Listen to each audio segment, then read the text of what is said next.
Monsieur le secrétaire général. Secretary General. Monsieur le secrétaire général, Excellences, chers collègues, la 9738e séance du Conseil de sécurité est ouverte.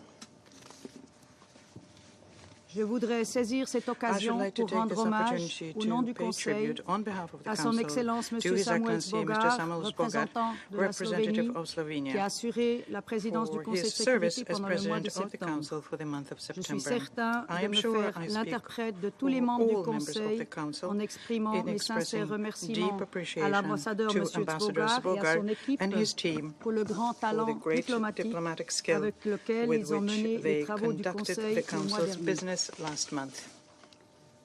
En ce début du mois, je voudrais rappeler que le Conseil de sécurité est un lieu de respect entre membres de cette organisation et vis-à-vis de ses représentants et représentants. Et je prie tous les intervenants et intervenantes de respecter les normes appropriées en matière de ton, de formulation et de contenu dans leurs remarques.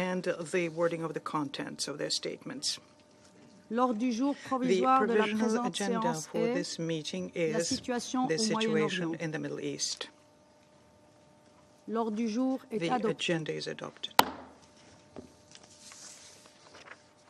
Conformément à l'article 37 du règlement intérieur provisoire du Conseil, j'invite les représentants de l'Irak, d'Israël, de l'Italie, du Liban, de la République arabe syrienne et de la République islamique d'Iran à participer à la présente séance. Il en est ainsi décidé.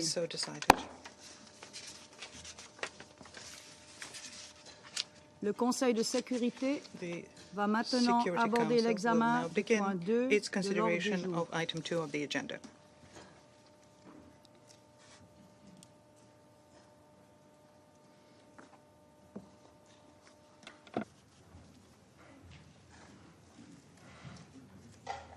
Je souhaite chaleureusement la bienvenue au secrétaire général, son Excellence M. Antonio Guterres, et lui donne la parole. Madam President, Excellencies, the raging fires in the Middle East are fast becoming an inferno. Exactly 1 week ago, I briefed the Security Council about the alarming situation in Lebanon. Since then, things have gone from bad to much, much worse. As I told the Council last week, the Blue Line has seen tensions for years. But since October, exchanges of fire have expanded in scope, depth, and intensity. I stated that almost daily exchanges of fire by Hezbollah and other non-state armed groups in Lebanon and the Israel Defense Forces are in repeated violation of Security Council Resolution 1701. I emphasize that the daily use of weapons by non-state armed groups is in violation of Security Council Resolutions 1559 and 1701. And I stressed that Lebanese sovereignty and territorial integrity must be respected, and the Lebanese state must have full control of weapons throughout Lebanon. Madam President, in the few short days since then, we have seen a dramatic escalation, so dramatic that I wonder what remains of the framework this Council established with Resolution 1701. Israel forces have conducted relentless airstrikes across Lebanon, including Beirut.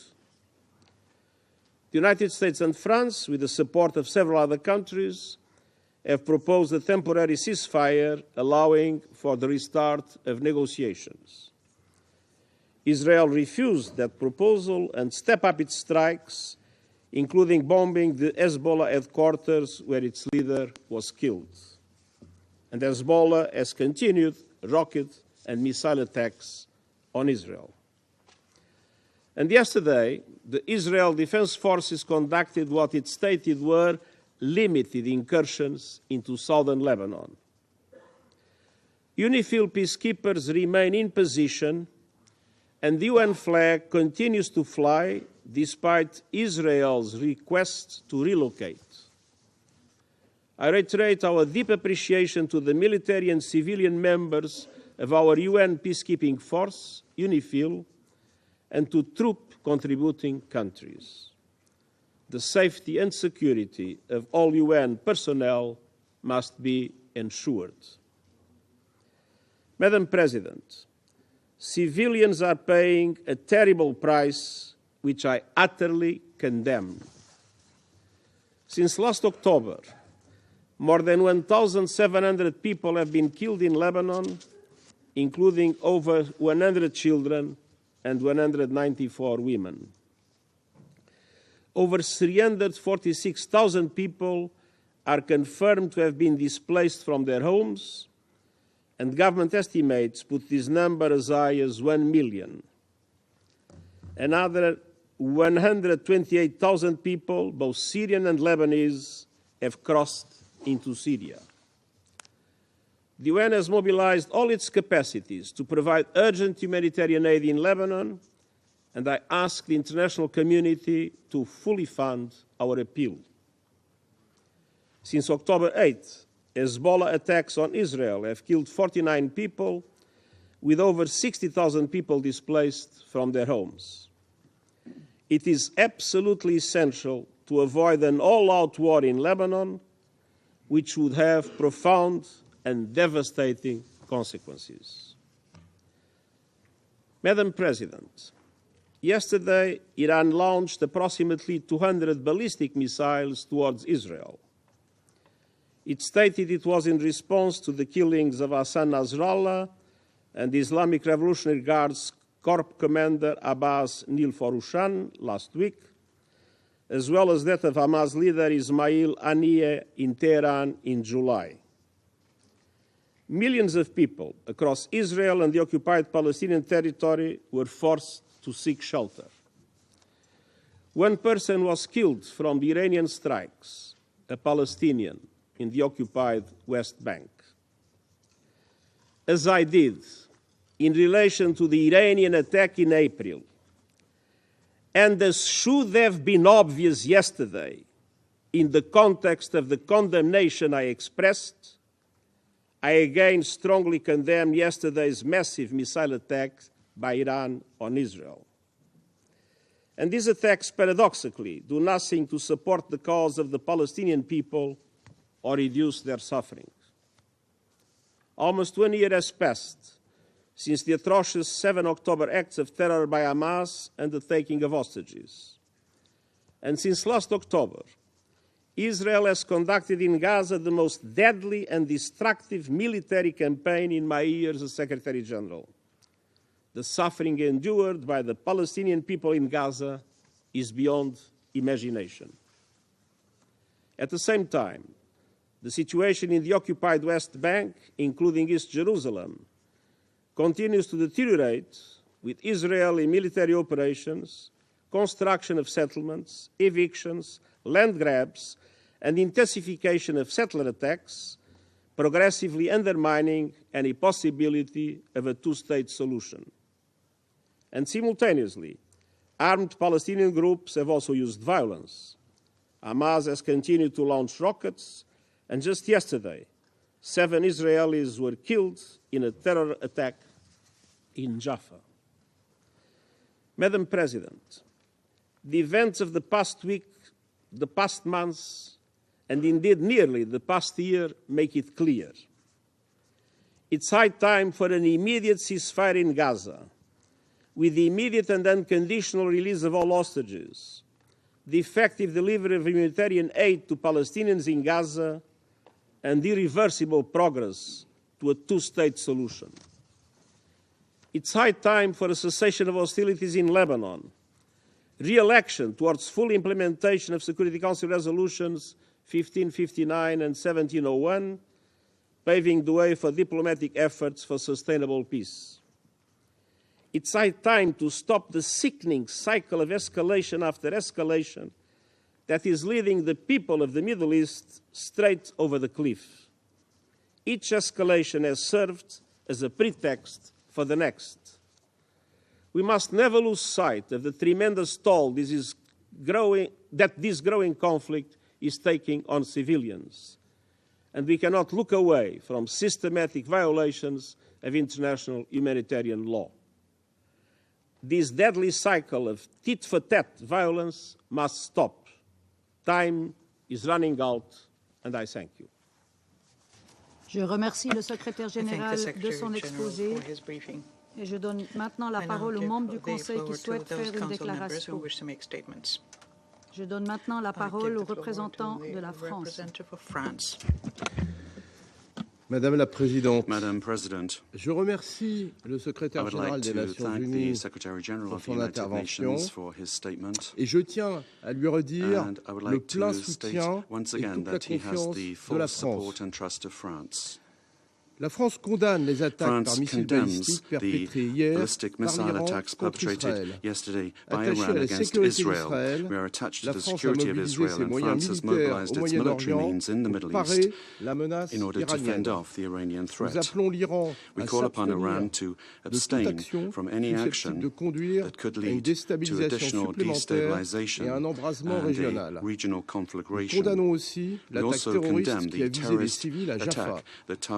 La France rappelle la nécessité de mettre fin à l'escalade militaire dans la région qui ne fait qu'aggraver l'instabilité et accroître l'insécurité et dont les populations civiles sont les premières victimes. Au Liban, la situation est grave.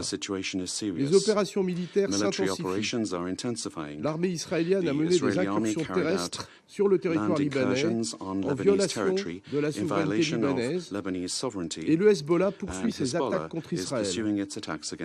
Comme l'a rappelé le ministre de l'Europe et des Affaires étrangères, Jean-Noël Barrot, lors de sa visite à Beyrouth le 30 septembre, la France est opposée à toute opération terrestre israélienne au Liban et elle appelle à la cessation des attaques indiscriminées contre les civils. La France condamne les frappes aériennes israéliennes qui ont provoqué un nombre considérable de victimes civiles, ainsi que les attaques du Hezbollah contre Israël et sa population. Il faut un cessez-le-feu au plus vite au Liban. La France appelle les parties à se saisir sans délai de l'appel et des propositions du président de la République française et du président des États-Unis avec le soutien de nos partenaires en vue de parvenir à un cessez-le-feu ouvrant la voie à un règlement diplomatique du conflit. Il est impératif de restaurer la souveraineté et l'intégrité territoriale du Liban. Au sud Liban, le cadre est clair. In South Lebanon, the situation is clear. Intégralement la résolution There must be full implementation of Resolution 1701. It is recognized by Lebanon as well as by Israel as the framework to bring about lasting stability along the Blue Line, and it offers security guarantees for both countries. Those that have been displaced must be able to return home in full security in Israel as well as in Lebanon. France reaffirms its commitment to UNIFIL, and we salute the work of the blue helmets of the force. With around 700 soldiers, France is doing its part. All the parties to the conflict must guarantee the protection of the blue helmets. That is an obligation incumbent on them. France also recalls the need for an immediate ceasefire and lasting ceasefire in Gaza, making it possible for there to be complete humanitarian access to the civilian population, the immediate release of all hostages, and a resumption of negotiations in order to effectively implement the two-state solution. Madam President, civilians must always and everywhere be protected. France would recall the imperative of respect for international humanitarian law. It is high time for the Security Council to show unity and to speak with one voice, demanding that we work towards de-escalation in the region. France is pursuing its efforts in this regard with our partners. I thank you. Je remercie le représentant de la France et je donne maintenant la parole à la représentante du Royaume-Uni. Thank you, President. And let me start by thanking the Secretary-General for his briefing and reiterate our full and unequivocal support to him and to the UN as they seek to address this crisis. The events this week are gravely concerning. Yesterday, the Iranian regime launched over 200 ballistic missiles at Israel. we categorically condemn this act of aggression, which escalates an already dangerous situation. As my Prime Minister said yesterday, Israel has our full support in exercising its right to defend itself against Iranian aggression. President, we are deeply concerned about the prospect of further escalation in Lebanon and across the region. We have been clear. All our efforts now must be on stopping this cycle of violence. Iran and its allies across the region must exercise restraint and step away from the brink.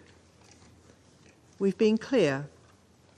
My Foreign Secretary has consistently called for a ceasefire in Lebanon by Lebanese Hezbollah and Israel, and the implementation of a political plan in line with UNSCR 1701. We have been clear. In Gaza, we need an immediate ceasefire and the release of the hostages. My Foreign Secretary has urged both Israel and Hamas to agree the ceasefire deal on the table, to choose peace and bring this chaos to an end.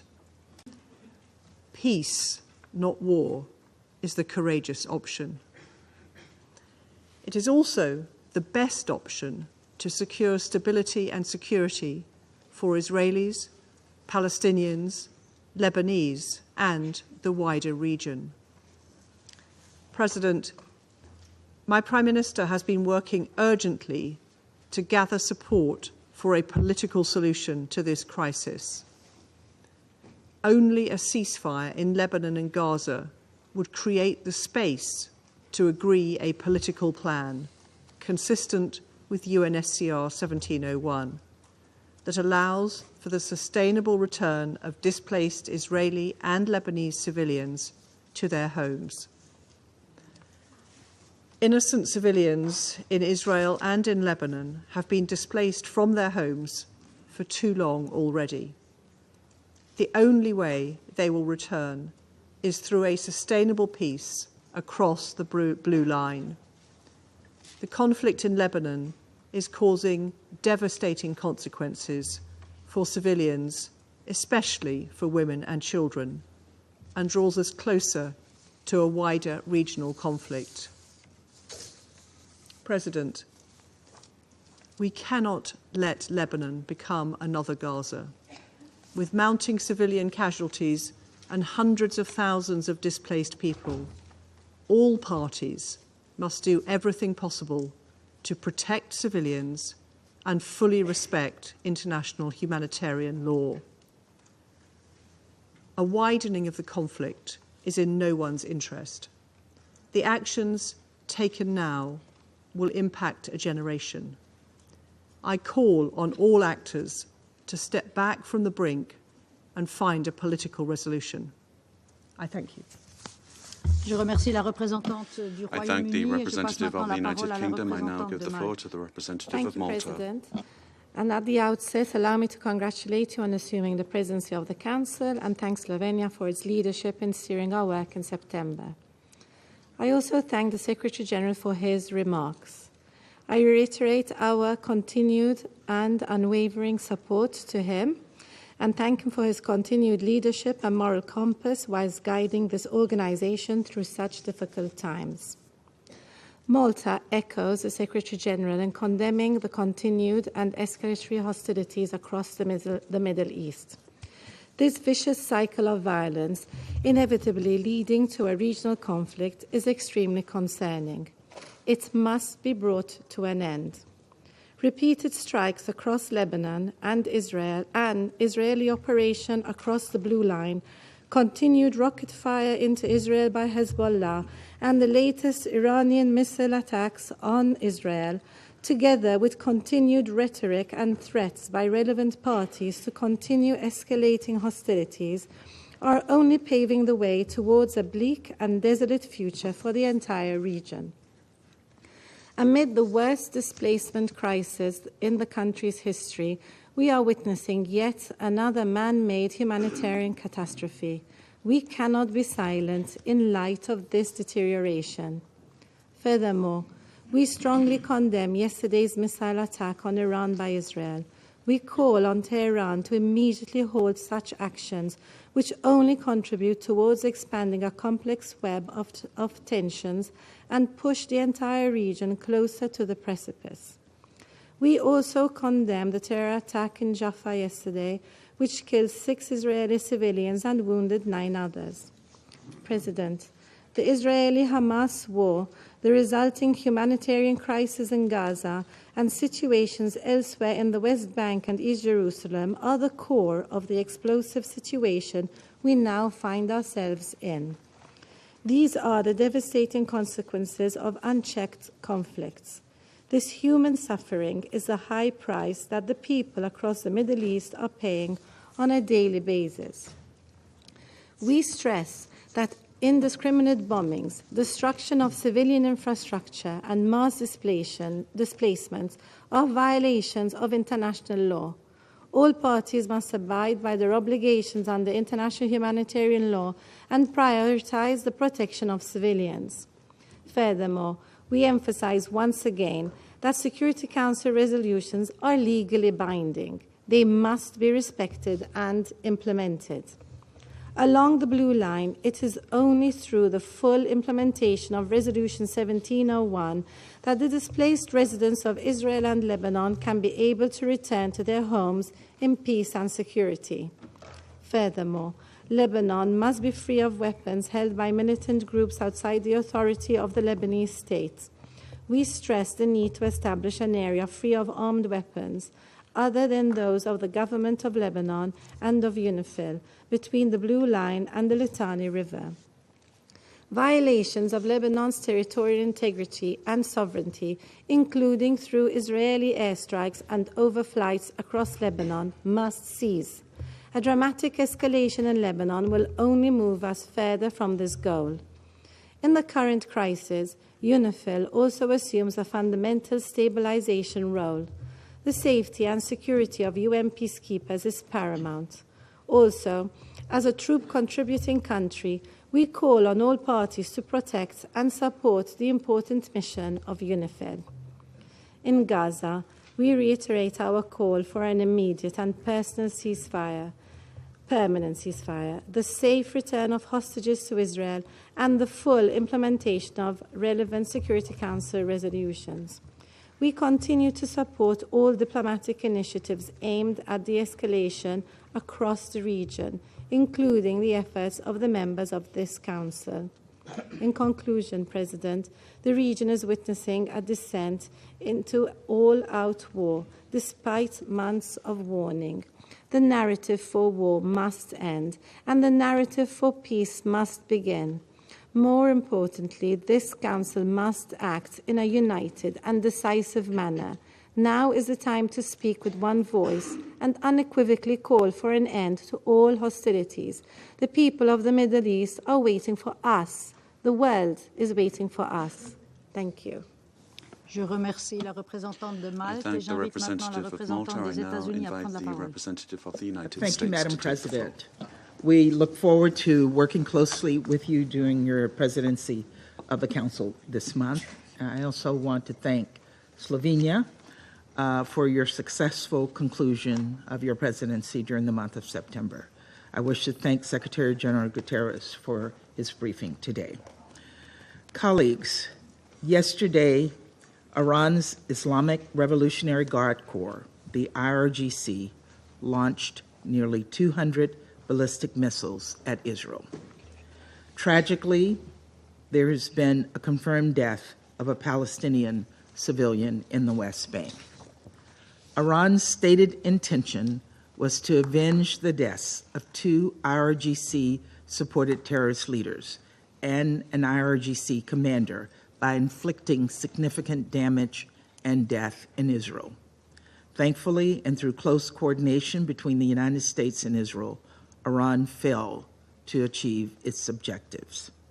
This outcome does not diminish the fact that this attack, intended to cause significant death and destruction marked a significant escalation by Iran.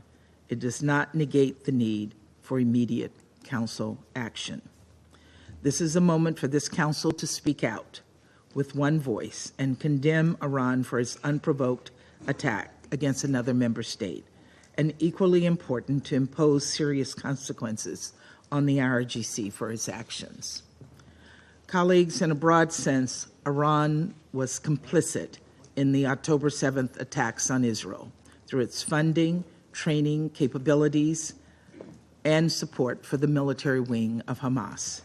And after Hamas's horrific attack carried out nearly a year ago today, the United States sent a clear message to Iran. Don't exploit the situation in ways that would risk propelling the region into a broader war.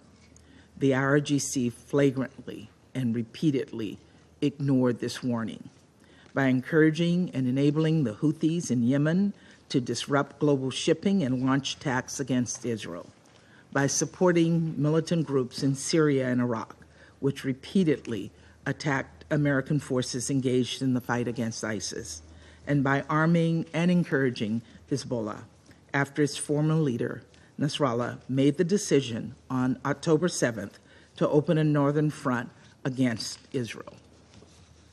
There can be no doubt Iranian support to regional proxies has directly contributed to the crisis in Gaza and Lebanon. At the center of Iran's efforts since October 7th to sow chaos and threaten regional stability is the IRGC, which has repeatedly flouted and violated this Council's resolutions. I can't believe I have to say this, but I will, because the IRGC and its allies are out there peddling propaganda. The decision to launch nearly 200 ballistic missiles at Israel was not in any way defensive. The IRGC was not protecting Iran from threats from another member state. Instead, the IRGC was acting in solidarity with Hezbollah after the killing of Nasrallah, who led a terrorist group that has the blood of thousands of Americans, Lebanese, and Israelis on its hands. I can think of no starker example of state support of terrorism than launching ballistic missiles to avenge the death of a terrorist leader. It is indefensible and it is unacceptable. And we have a collective responsibility as members of the Security Council to impose additional sanctions on the IRGC for supporting terrorism and for flaunting so many of this Council's resolutions. If this Council sits on its hands, what message will that send? I fear that silence and inaction will only invite the IRGC to repeat attacks like what we saw yesterday and on April 13th of this year, again and again and again. Colleagues, we meet at a moment when there is a heightened risk of countries in the region being dragged into a broader conflict. This includes Lebanon. The intensified fighting over the last week has displaced nearly 1 million people, and we mourn the many civilians who've been killed. We also recognize that for nearly a year, Israel has repeatedly called for the full implementation of Resolution 1701, even as Hezbollah's attacks along the Israeli-Lebanese border have displaced Lebanese people.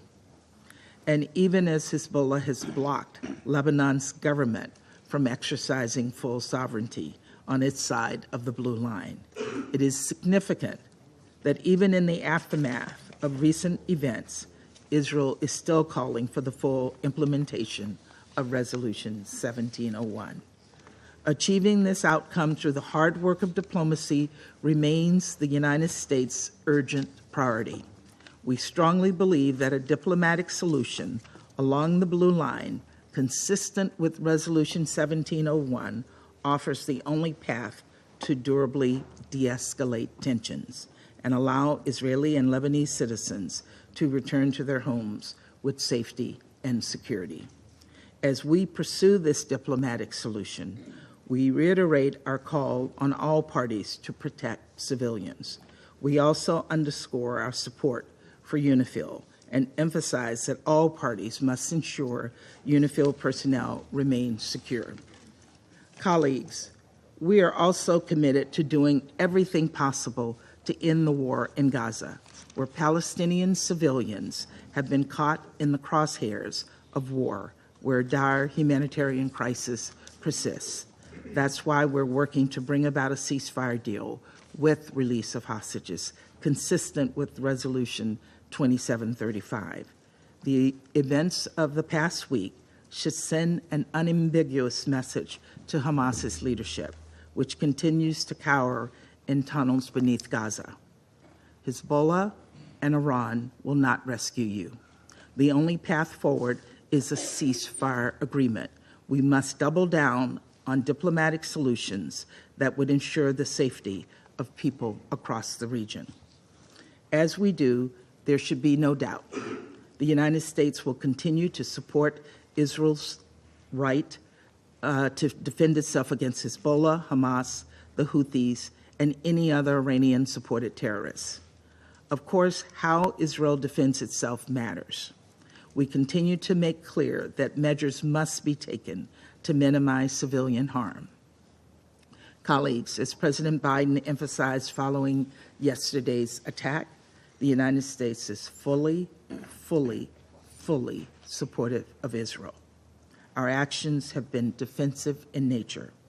Let me be clear. The Iranian regime will be held responsible for its actions, and we strongly warn against Iran or its proxies taking actions against the United States or for their actions against Israel. Colleagues, this moment of great risk is a test of this Council. It is imperative that we unequivocally condemn Iran's attack and demand that it cease its support for terrorism in the region. People in Israel, in Gaza, and the West Bank, in Lebanon, and across the region deserve a durable peace, and it is far past time for this Council to hold Iran accountable for fanning the flames of war. Thank you, Madam President.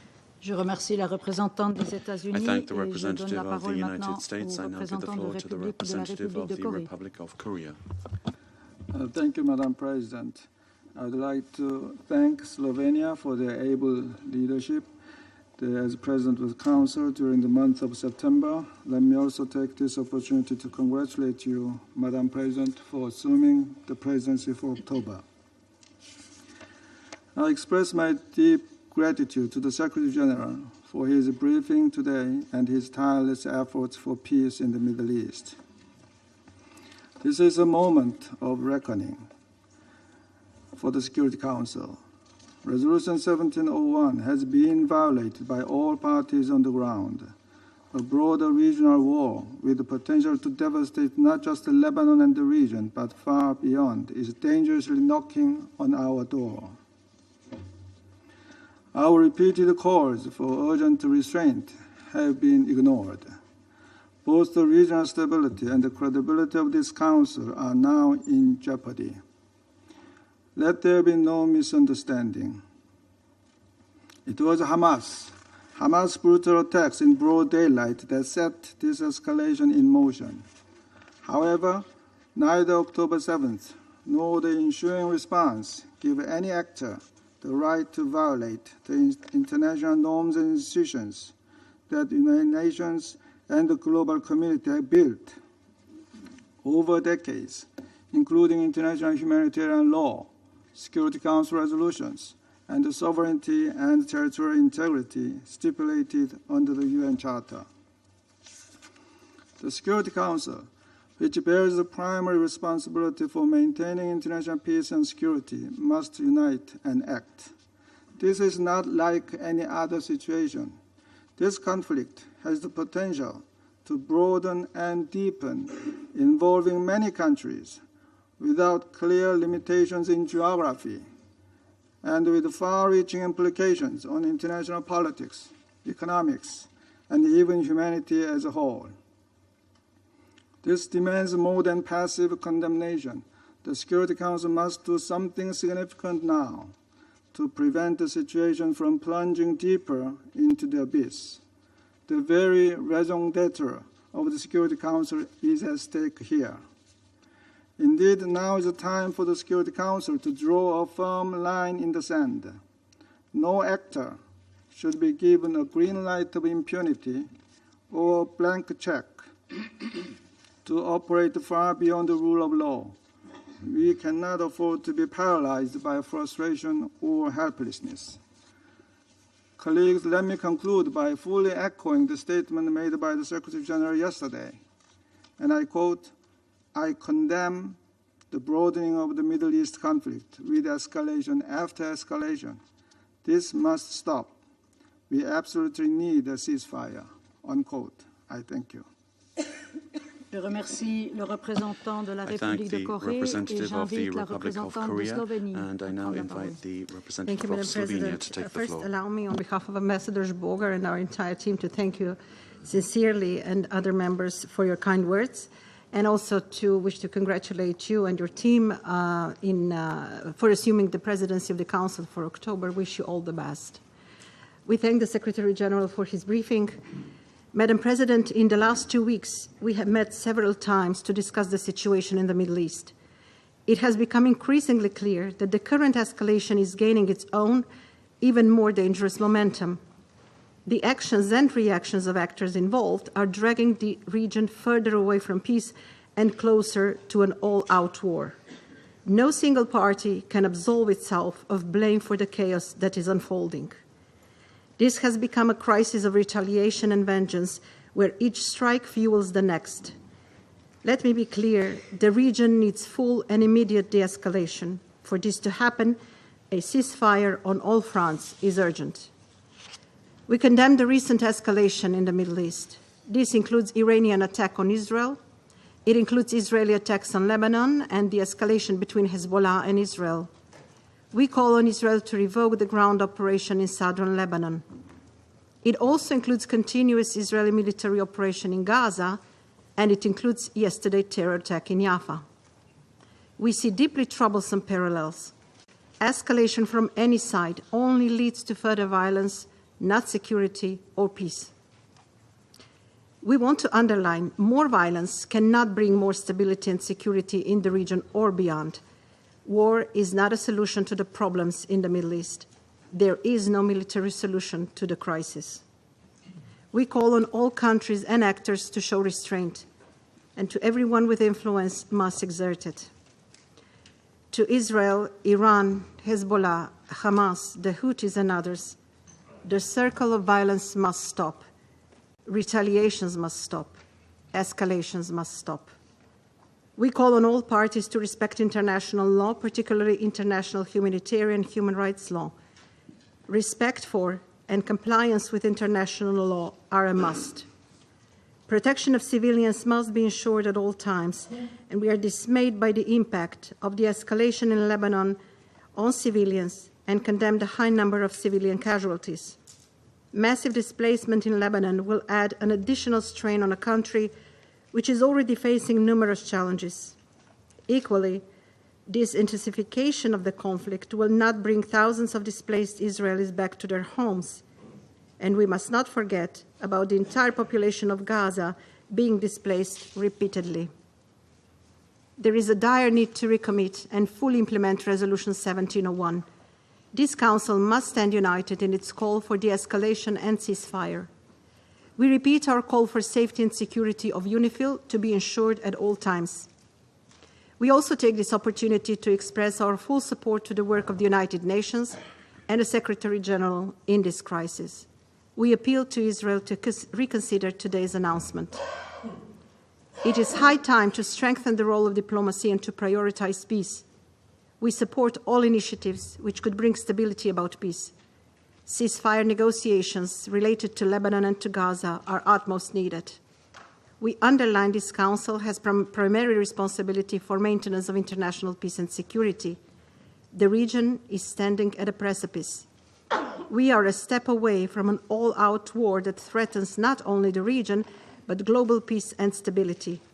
In the complex history of the Middle East, the Council has made various attempts to shoulder its responsibility. It is now on us, these 15 countries sitting by this table, to unite and call out for an all-out ceasefire. I thank you, Madam President. Je remercie la représentante de Slovénie et j'invite le représentant d'Algérie à prendre la parole. Madam President, I would like to commend Slovenia for their remarkable presidency of the Council during last month. And I also congratulate Switzerland for assuming the presidency for this month and assure them of Algeria's full support. I extend my sincere gratitude to Mr. Antonio Guterres for his comprehensive briefing. And I express Algeria's full solidarity, admiration, and support for the Secretary General following the incredible decision of the Israeli occupying authorities to declare him persona non grata. This decision reflects a clear disdain of the UN system and the entire international community. For the Israeli authorities, no narrative, no truth exists except their own.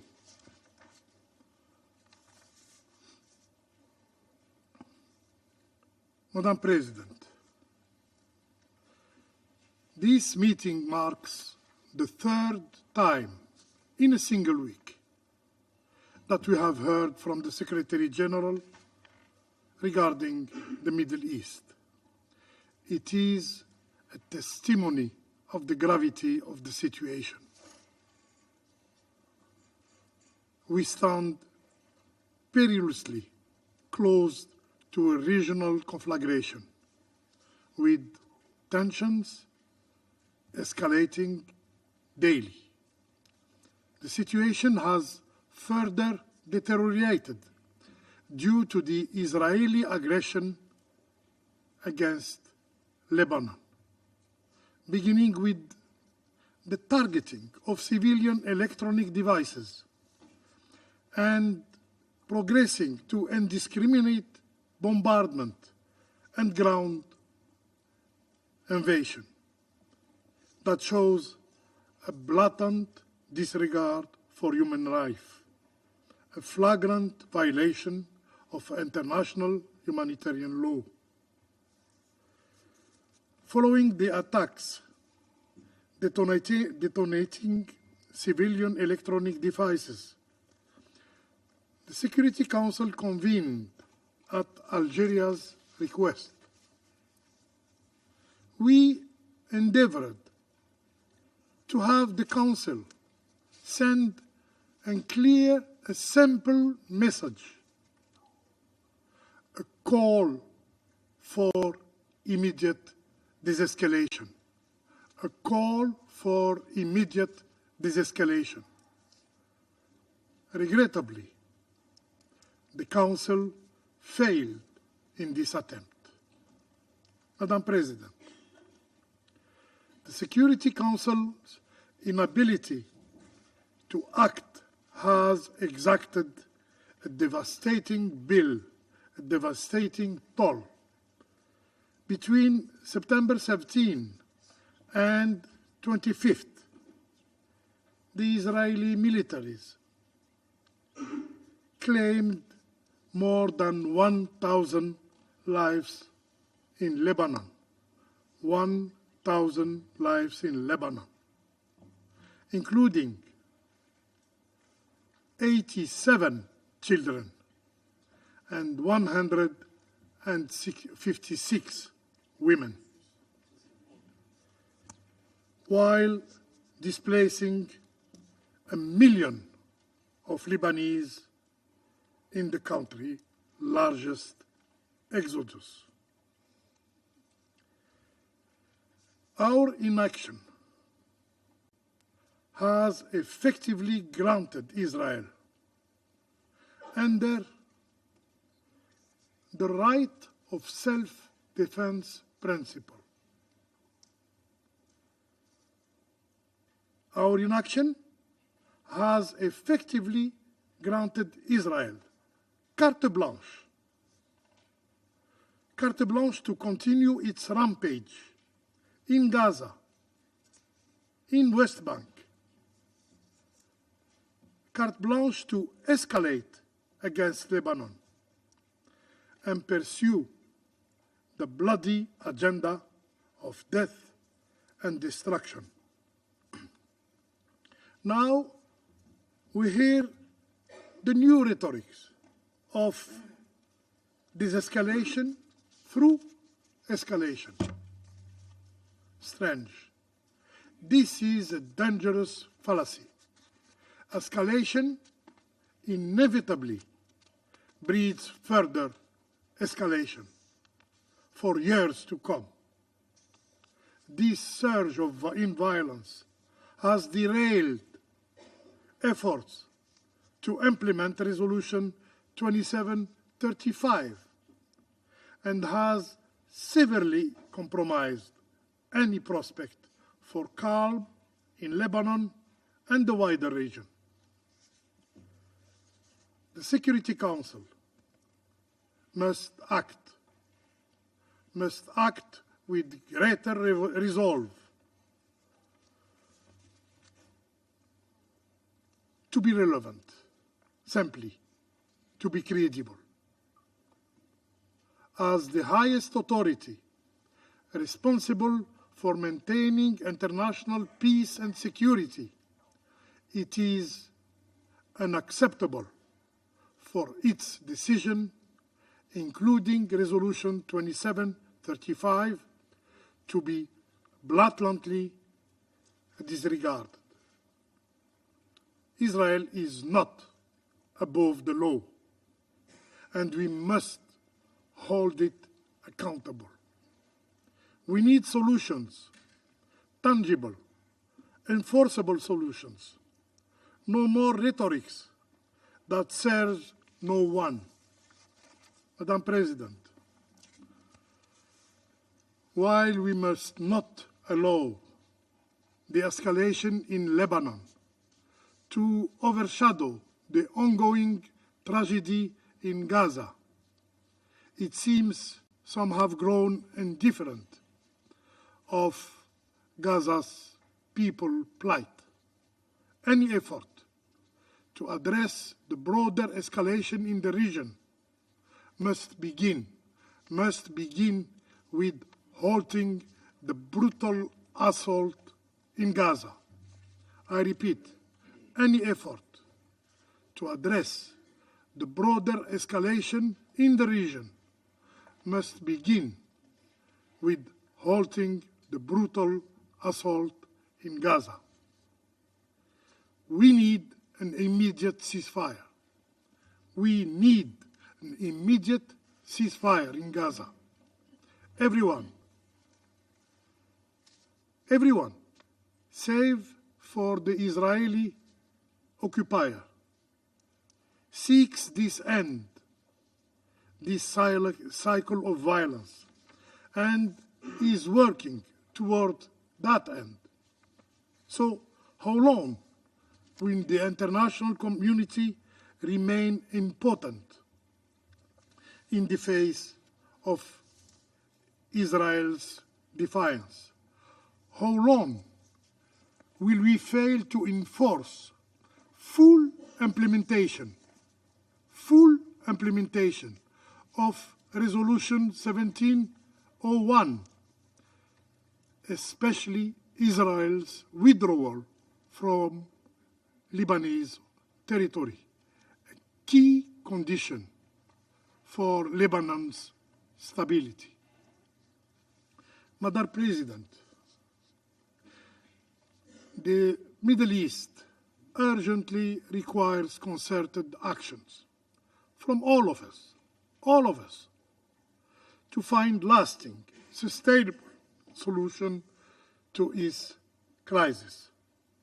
These solutions demand an end to Israeli occupation of Arab lands in Lebanon, in Syria, and the establishment of an independent Palestinian state with Al-Quds Sharif as its capital.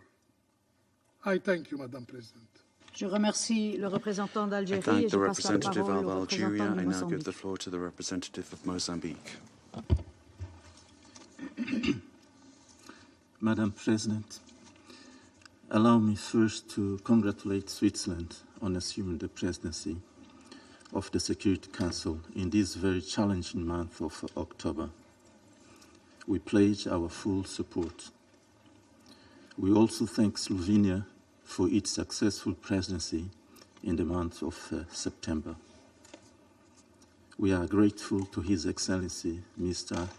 Antonio Guterres, United Nations Secretary General, for his insights on this deeply concerning matter. Madam President, the Middle East remains a region of intense and complex geopolitical dynamics shaped by historical legacies, power struggles, and intricate relationship among various states and non-state actors, significantly shaping the region's landscape. The Palestine question, a central and profoundly impactful issue, continues to influence diplomatic relations and strategic interests not only within the region but also globally. The ongoing conflict and the quest for a two-state solution continue to be pivotal in discussion about peace and stability in the Middle East. Amidst the ongoing Israel strikes in Gaza, Beirut, and beyond, Iran has recently launched ballistic missiles into Israel, marking a sharp escalation in regional tensions. This action is reportedly in retaliation for the recent killing of Hezbollah and Hamas leaders by Israel airstrikes. These military acts further exacerbate the prevailing regional tensions and may indeed trigger more conflicts involving other countries with potentially unthinkable implications. In this context, we recall that during the 79th General Assembly debate, world leaders expressed deep concern over the escalating conflict in Gaza and its potential spillover to Lebanon.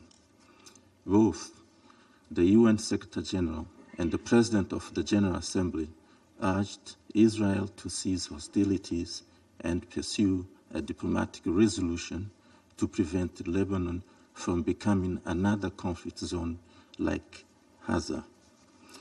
Madam President, precisely 6 months ago in this chamber, we raised serious concerns that ongoing retaliatory attacks between Israel and Iran could significantly escalate regional tensions and potentially lead to a full-blown conflict between Israel and Iran.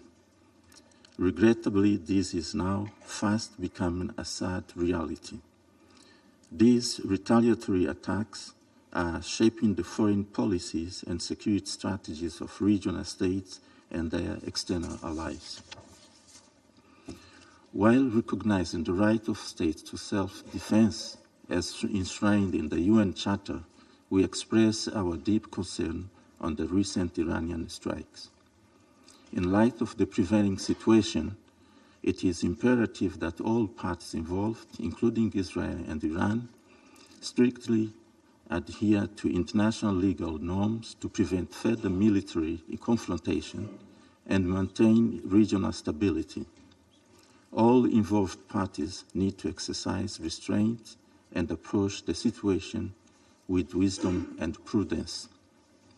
The Council must continue to closely monitor the situation and take appropriate action to deter additional threats while safeguarding international peace and security. Furthermore, the Council must actively engage all concerned parties to prevent any miscalculations that could lead to broader conflict in an already volatile region. Such escalation would have devastating consequences for civilians who are already suffering in the occupied Palestinian territory, in Syria, in Lebanon, in Israel, and the broader Middle East. Indeed, we should not forget the human cost of this deepening conflict. The prevailing situation is a matter of great concern and demands our profound reflection and immediate action, as it represents one of the most severe humanitarian crises of our time. With each escalation, the conflict generates more casualties, displacement, and destruction of infrastructure, exacerbating the unimaginable human tragedy in the war conflict zones. Seeking a sustainable solution in the Middle East region is of paramount importance. Stability in the Middle East is vital for the security and development of all the states in the region, including Iran and Israel. We therefore reiterate our consistent appeal to the Council members to redouble their efforts and influence towards this noble goal in full compliance with all relevant international norms, including resolution, decisions, and other instruments of the United Nations. Let us strive for peace, understanding, and cooperation in the Middle East, mindful of the fact that acknowledging the legitimate concerns of all involved parties is a crucial step towards fostering stability, harmony in diversity. I thank you, Madam President. Je remercie le représentant du Mozambique et je donne la parole à la représentante du Guyana. Thank you, Madam President, and allow me to congratulate Switzerland on the assumption of the presidency and to thank Slovenia for their successful presidency. I also thank Secretary General for his sobering briefing on the urgent and rapidly deteriorating situation in the Middle East, including Lebanon, and express Guyana's full support to him, including for his untiring efforts. Madam President, the situation in the Middle East is barreling towards a greater catastrophe. Israel continues to expand its military operations to Lebanon while continuing its intense offensive in Gaza. And we are now witnessing a dangerous escalation of attacks between Israel and Iran. Amidst the deadly tit-for-tat, tensions continue to ratchet up on multiple fronts, and the entire region ticks as a virtual time bomb before our very eyes. Guyana urges all parties to step back and to immediately end all hostilities. This Council must act as one, on the side of peace and respect for international law and the United Nations Charter. We must work to de-escalate the situation, and civilians must be protected on all fronts at all times. Madam President, when we met last week to discuss Lebanon, it was clear to every member of this Council that disastrous consequences could ensue from a wider armed conflict in that country. Today, we are meeting amidst reports of ground incursions by Israel into the sovereign territory of Lebanon in violation of the UN Charter and Resolution 1701, and following aerial bombardments from southern Lebanon to the heart of Beirut, resulting in more than 1,000 deaths in the past 2 weeks alone, not to mention the thousands injured and displaced. Guyana calls on Israel to uphold their obligations under the UN Charter and the wider body of international law, including international humanitarian law. Madam President, the people of Lebanon should be spared from the throes of a war neither of their making nor choosing, even as the country continues to grapple with difficult economic and political circumstances.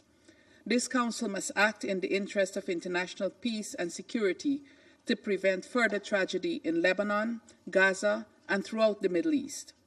Allow me to conclude with 3 urgent appeals. First, Guyana reiterates its call to all parties to immediately cease the hostilities and to abide by their obligations under international humanitarian law, in particular, the protection of civilians. We must intensify our efforts for a ceasefire in Gaza, in Lebanon, and every other front of operations. This Council must use all of its available tools to contribute to a diplomatic solution and to the full implementation of Resolution 1701, which provides a clear path for resolving this conflict in a manner that ensures that peace and security can be enjoyed by the people of both Lebanon and Israel. Second, we appeal to all parties to guarantee the safety and security of all UN and humanitarian personnel, including those attached to UNIFIL. As is the case with all UN personnel, UNIFIL has operated under extremely difficult circumstances over the past year and is undoubtedly being placed in a position of much greater risk as hostilities heightened in their area of operations. We must work to ensure that conditions remain conducive for the exercise by UNIFIL of its important mandate. Third, Guyana appeals for a renewed investment in peace over aggression. Let us enable the former at the expense of the latter, as we strive to save the present generation from the continuing scourge of war. As Council members, let us act together in favor of the millions of civilians who are paying the heaviest price in these senseless wars. Justice and peace demand that we do no less. I thank you. Je remercie la représentante du Guyana et j'invite le représentant du Japon à prendre la parole. Of Japan to take the floor. Thank you, Madam President. First of all, let me express our gratitude to Slovenia for their successful presidency in September, and congratulate Madam President on your assumption of the presidency for October, and we express our full support to your presidency. I also would like to thank Secretary General for his sobering and important briefing today. Since last October, the world has witnessed an unconscionable spiral of violence in Gaza, the West Bank, Lebanon, Yemen, Syria, and beyond. The recent developments in Lebanon are particularly worrying. We are seriously concerned about the ground operation conducted by Israel Defense Forces in Lebanon. We cannot tolerate any further escalation. In this vein, Japan once again calls for an immediate ceasefire between Israel and Hezbollah.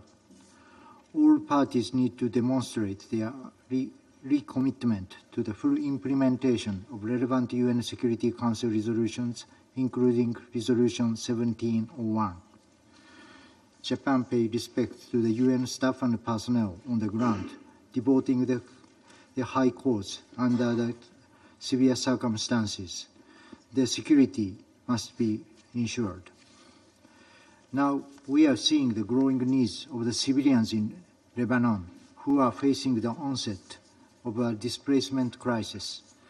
Thus, Japan reiterates its call on all parties to immediately take all measures to prevent any further civilian casualties and adhere to international law, including international humanitarian law, to prioritize the protection of civilians and ensure humanitarian access. Madam President, the escalation in Lebanon will drag the Middle East into a wider conflict, as was seen yesterday. Japan is deeply concerned about the attacks conducted by Iran using ballistic missiles against Israel. These attacks further deteriorate the current situation in the Middle East. We strongly condemn such an escalation. Secretary General issued a statement that condemned the broadening of the Middle East conflict, and we reiterate his call for an immediate ceasefire. In April, when this council was convened following Iran's large-scale attack against Israel, many of us stand that it constitutes an unprecedented development. However, we have seen what was unprecedented occurring twice within the last 6 months.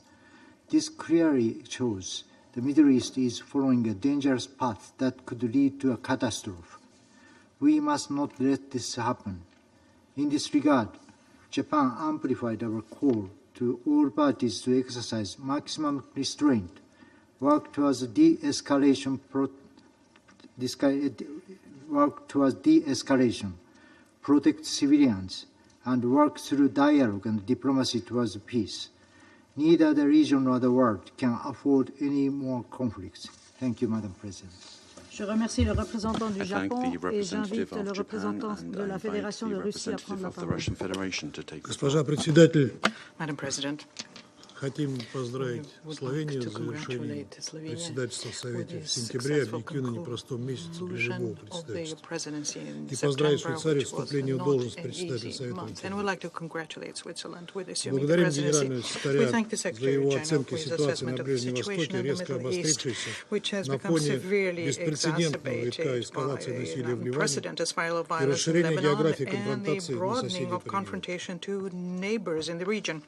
Приняли также во внимание позиции Израиля и Ирана, изложенные в распространенных накануне письмах.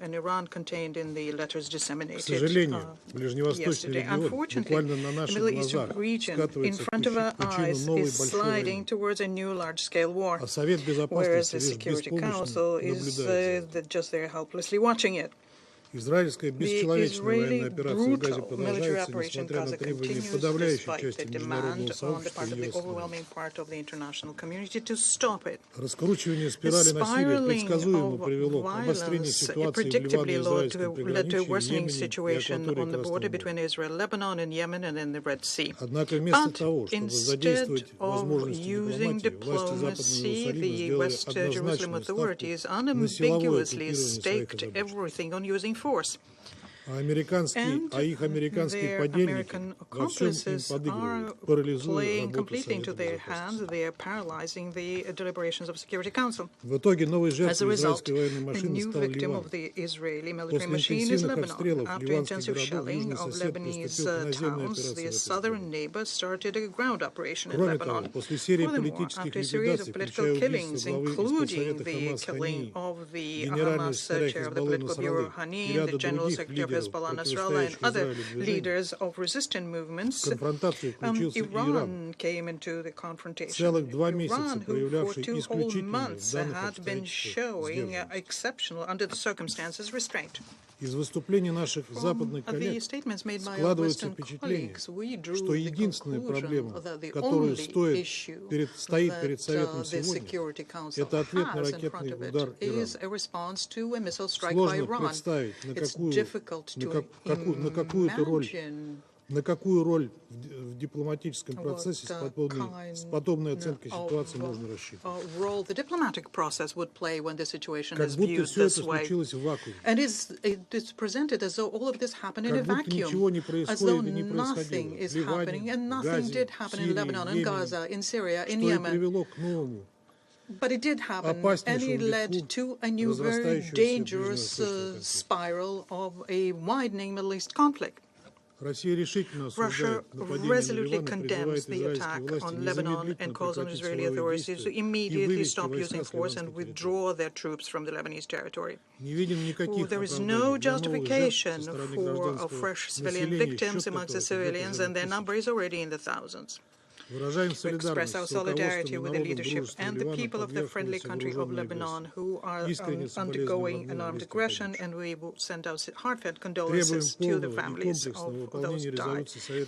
We demand a full comprehensive implementation of Resolution 1701. It contains the obligations on Israel to end all their offensive military operations, to withdraw their military from southern Lebanon and end the occupation of Lebanese territories, as well as obligations on Hezbollah to withdraw the units north of the Litani River.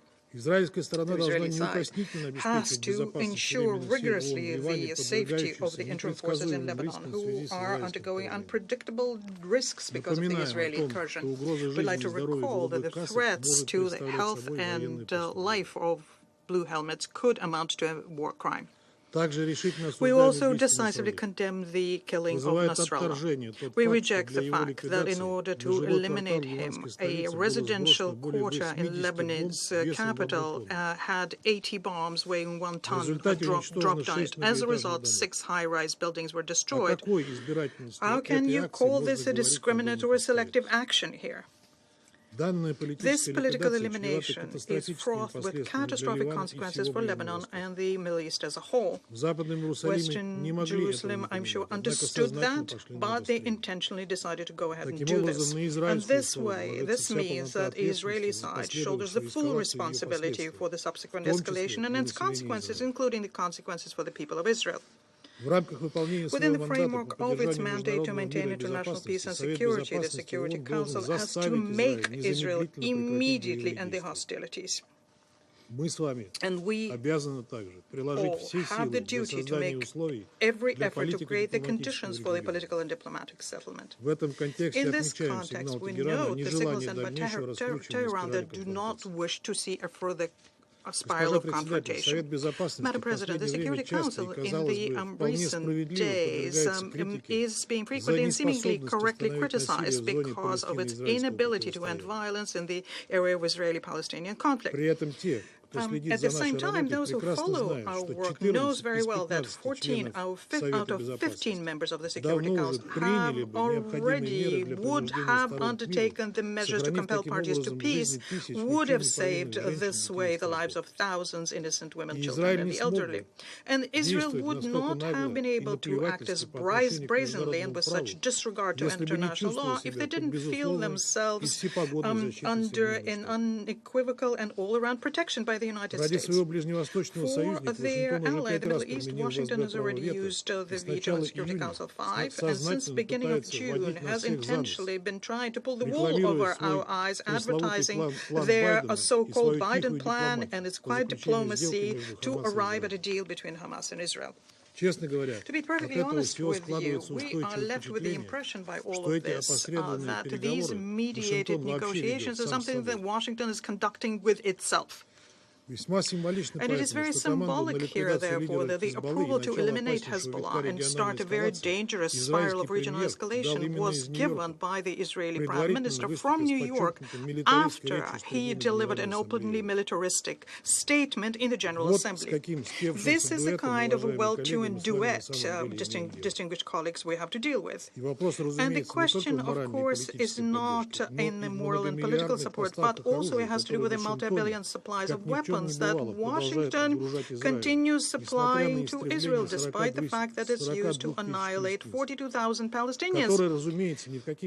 Israel, which of course doesn't need any kind of mediation, and continues its brutal campaign. As a result of this, the flame of this conflict is growing wider and wider, and it's bringing in newer and newer neighbors of Israel in the region. The dangerous illusion here is that this flame will leave Israel unscathed.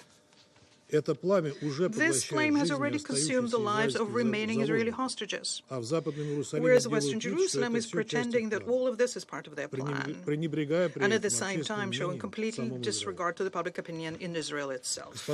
Madam President, another dangerous illusion is that Israel, having a considerable military supremacy, plans to deal with the crises they provoked on themselves. It is becoming increasingly clear that the plans of the Israeli leadership is to pay any price so as to trigger a conflict between their main regional adversary, Iran, and the United States. It's difficult to say whether Washington understands this, but so far this show has been going on following the Israeli script.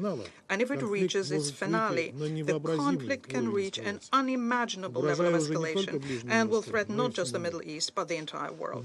We are convinced that it is in our interest to prevent such a scenario. We would like to believe that our American colleagues will also finally see the light and will fully realize their responsibility they shoulder as permanent members of the Security Council. Madam President, the only way out of the situation of the Middle East we see as using all of the vast toolkits the Security Council has. This toolkit allows us to effectively achieve an end of conflicts and ensuring that Security Council resolutions are implemented. Any other initiative will just be a mitigating stopgap and will not be effective.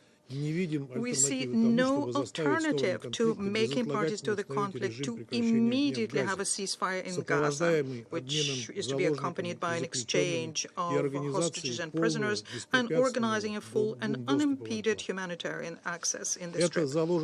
This can help set the foundation for the relaunching of a peace settlement of the Palestinian issues on the international basis, which is itself based on the principle of two states, and this is something that we have always spoken in favor of. The second area for efforts is also obvious. It's an immediate ceasefire on the south of Lebanon and a general rejection by any direct or indirect participants in the conflict from using force provocations and hateful rhetoric. Madam President, today's news that the Secretary General is a persona non grata in Israel is unheard of and is a slap not just on the UN but on all of us. We call on the members of the Security Council and the UN to react to this outrageous act. And I repeat once again, in order to deal with all of these issues, we at the Security Council have the tools. What it's at issue here is having the political will. We have the will. Do you? We urge you all to answer this question as soon as possible. I thank you.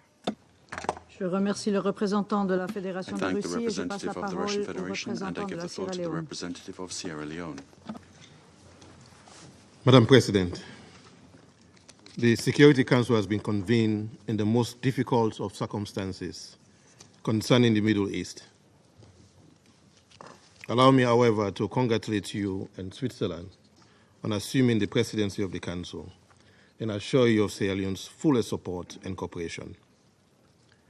Similarly, we congratulate and commend Slovenia on their efficient and excellent stewardship of the Council in the critical month of September. I also thank His Excellency Antonio Guterres, Secretary General of the United Nations, for his important briefing on a tragically escalating situation. Mr. Secretary General, be assured of Sierra Leone's fullest support, always. Madam President, colleagues, Sierra Leone is gravely concerned about the dangerous cycle of escalation in the Middle East, characterized by spiraling tit-for-tat, ping-pong retaliatory attacks, not in conformity with the United Nations Charter, including the application of its Article 51, that can only lead to a mutually assured destruction if there is no immediate de-escalation. Despite the resonance and resolute call for ceasefire by our leaders in the general debate of the 79th session of the United Nations General Assembly, and repeated calls by members of this Council for ceasefire and restraint, it must be clear to all that we now have a regional conflict with multiple fronts in Gaza and violence in the West Bank, in Lebanon, where its sovereignty and territorial integrity is being violated, retaliatory attacks between Israel and Iran, as well as with the Houthis in Yemen. Since the 7th October 2023 heinous attacks led by Hamas on Israeli civilians, which we have condemned as acts of terror, we are gravely concerned about the escalation of violence that has ensued. In Gaza, the response by Israel has been characterized by collective punishment, widespread bombardment, and alarming disregard for international humanitarian law, leading to immense civilian suffering and the destruction of critical civilian infrastructure. Only hours ago, it has been reported that 50 people were killed in southern Gaza, only a few hours ago. Gaza cannot be forgotten, as the rate and pace of killings have not subsided, with over 41,000 people killed, and the Security Council Resolution 2735 all but forgotten. The protection of civilians must remain our top priority. Sierra Leone is deeply disturbed by reports of disproportionate military responses, the targeting of civilian infrastructure, and the collective punishment of the population in Gaza. We urge all parties to respect the principles of distinction, proportionality, and necessity as enshrined in international humanitarian law. There can be no justification for the deliberate targeting of civilians or the destruction of civilian infrastructure that people rely for their survival. We continue to call for unhindered humanitarian access to Gaza. The blockade and siege has left civilians in desperate need of food, water, medical supplies, and basic services. Humanitarian access, safety, and aid must be allowed to flow to those who are suffering. Madam President, recent events, including strikes in Lebanon, the killing of a Hezbollah leader, and the reported land incursion by Israel, are deeply concerning. These developments have heightened the risk of regional destabilization, and we call on all actors to show restraint, avoid further escalation, and recommit to dialogue and compliance with Security Council Resolution 1701. We urge the parties to comply with their obligations regarding UNIFIL and the protection of UN peacekeepers and UN premises. It is clear that today, Israel and Hezbollah are at war. Sierra Leone has been concerned about the repeated exchanges of fire across the blue line since Hezbollah launched rockets into Israel on 8 October 2023, unprovoked.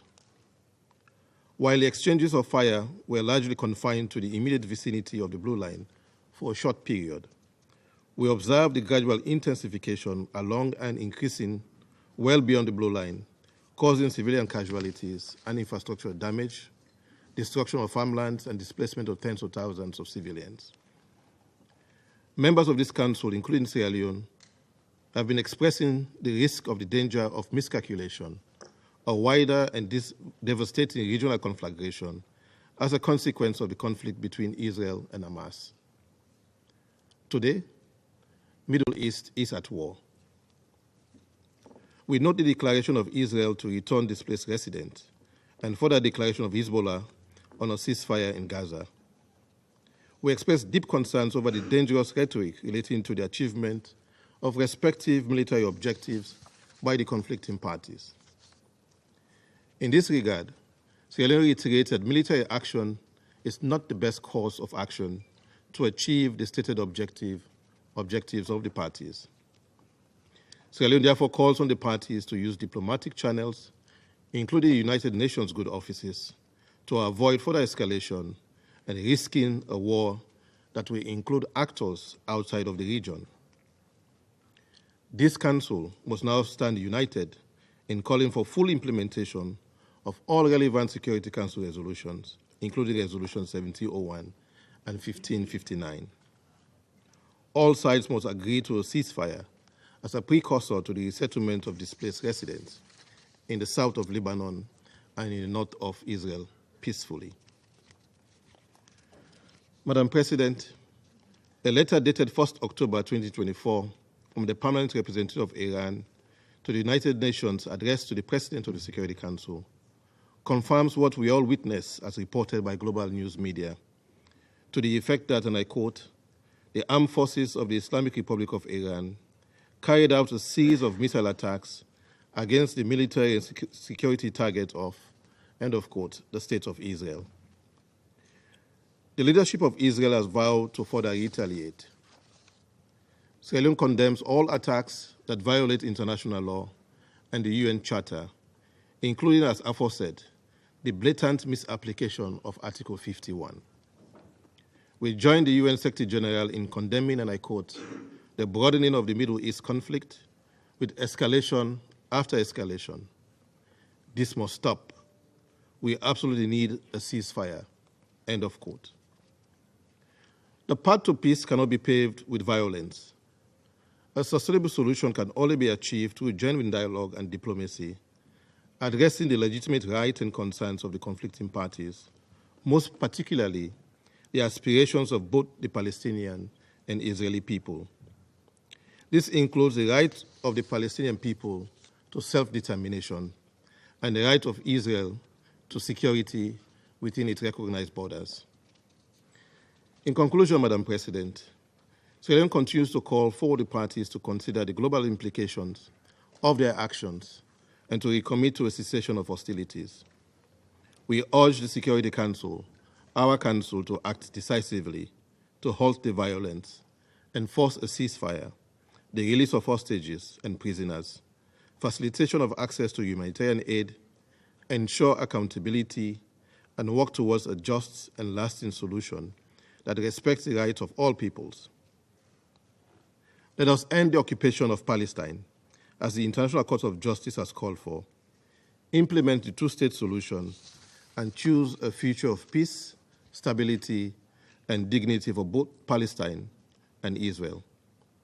Sierra Leone stands firm in its commitment to peace, justice, and international law. I thank you.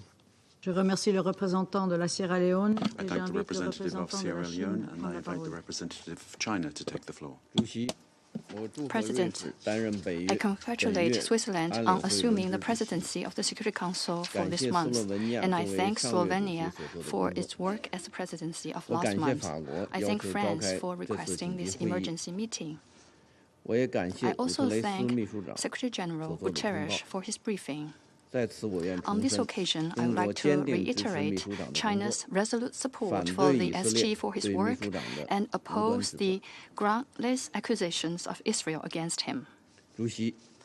President, over the past 2 weeks, the situation in the Middle East, in particular in Lebanon, has taken a sharp turn for the worse. Following the remotely operated and simultaneous detonation of thousands of communications devices in Lebanon, Israel carried out several rounds of large-scale airstrikes in southern and eastern Lebanon. Yesterday, Israel launched ground offensive and military incursion into Lebanon. Israel also launched intensive airstrikes against Syria. Iran has also concluded a series of military attacks on the military and security targets in Israel and sent correspondence to the Security Council explaining its position. China is deeply concerned and extremely worried about the current grave situation and the prospect for further developments. We call for effective respect for the sovereignty, security, and territorial integrity of all states. We reiterate our opposition to all acts that violate the basic norms of international relations and condemn all violence and attacks against civilians. We share the position of the United Nations that any Israeli crossing into Lebanon violates the sovereignty and territorial integrity of Lebanon and contravenes the provisions of the Security Council Resolution 1701. Since last October, the cycle of violent conflict has been repeating itself in the Middle East. Israel, in total disregard for the call of the international community for an immediate ceasefire, single-mindedly advances its military operations, resulting in the projection and expansion of the conflict. At present, an all-out war is on the verge of breaking out. At this critical juncture, any inflammatory statements and provocative actions are extremely dangerous and could easily lead to miscalculations and chain reactions, escalate the situation, or even make it completely out of control. We urge all parties, in particular Israel, to exercise restraint and refrain from any action that could lead to further escalation of the situation. President, the conflict has caused an unprecedented humanitarian disaster.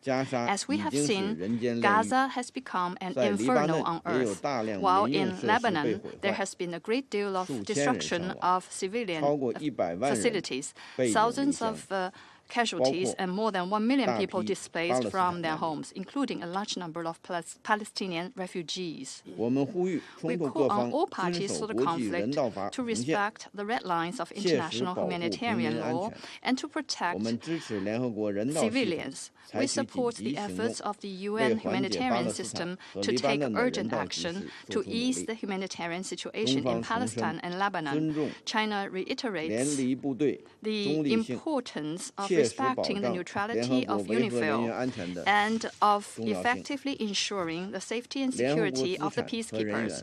United Nations assets and personnel should not be the target of armed attacks.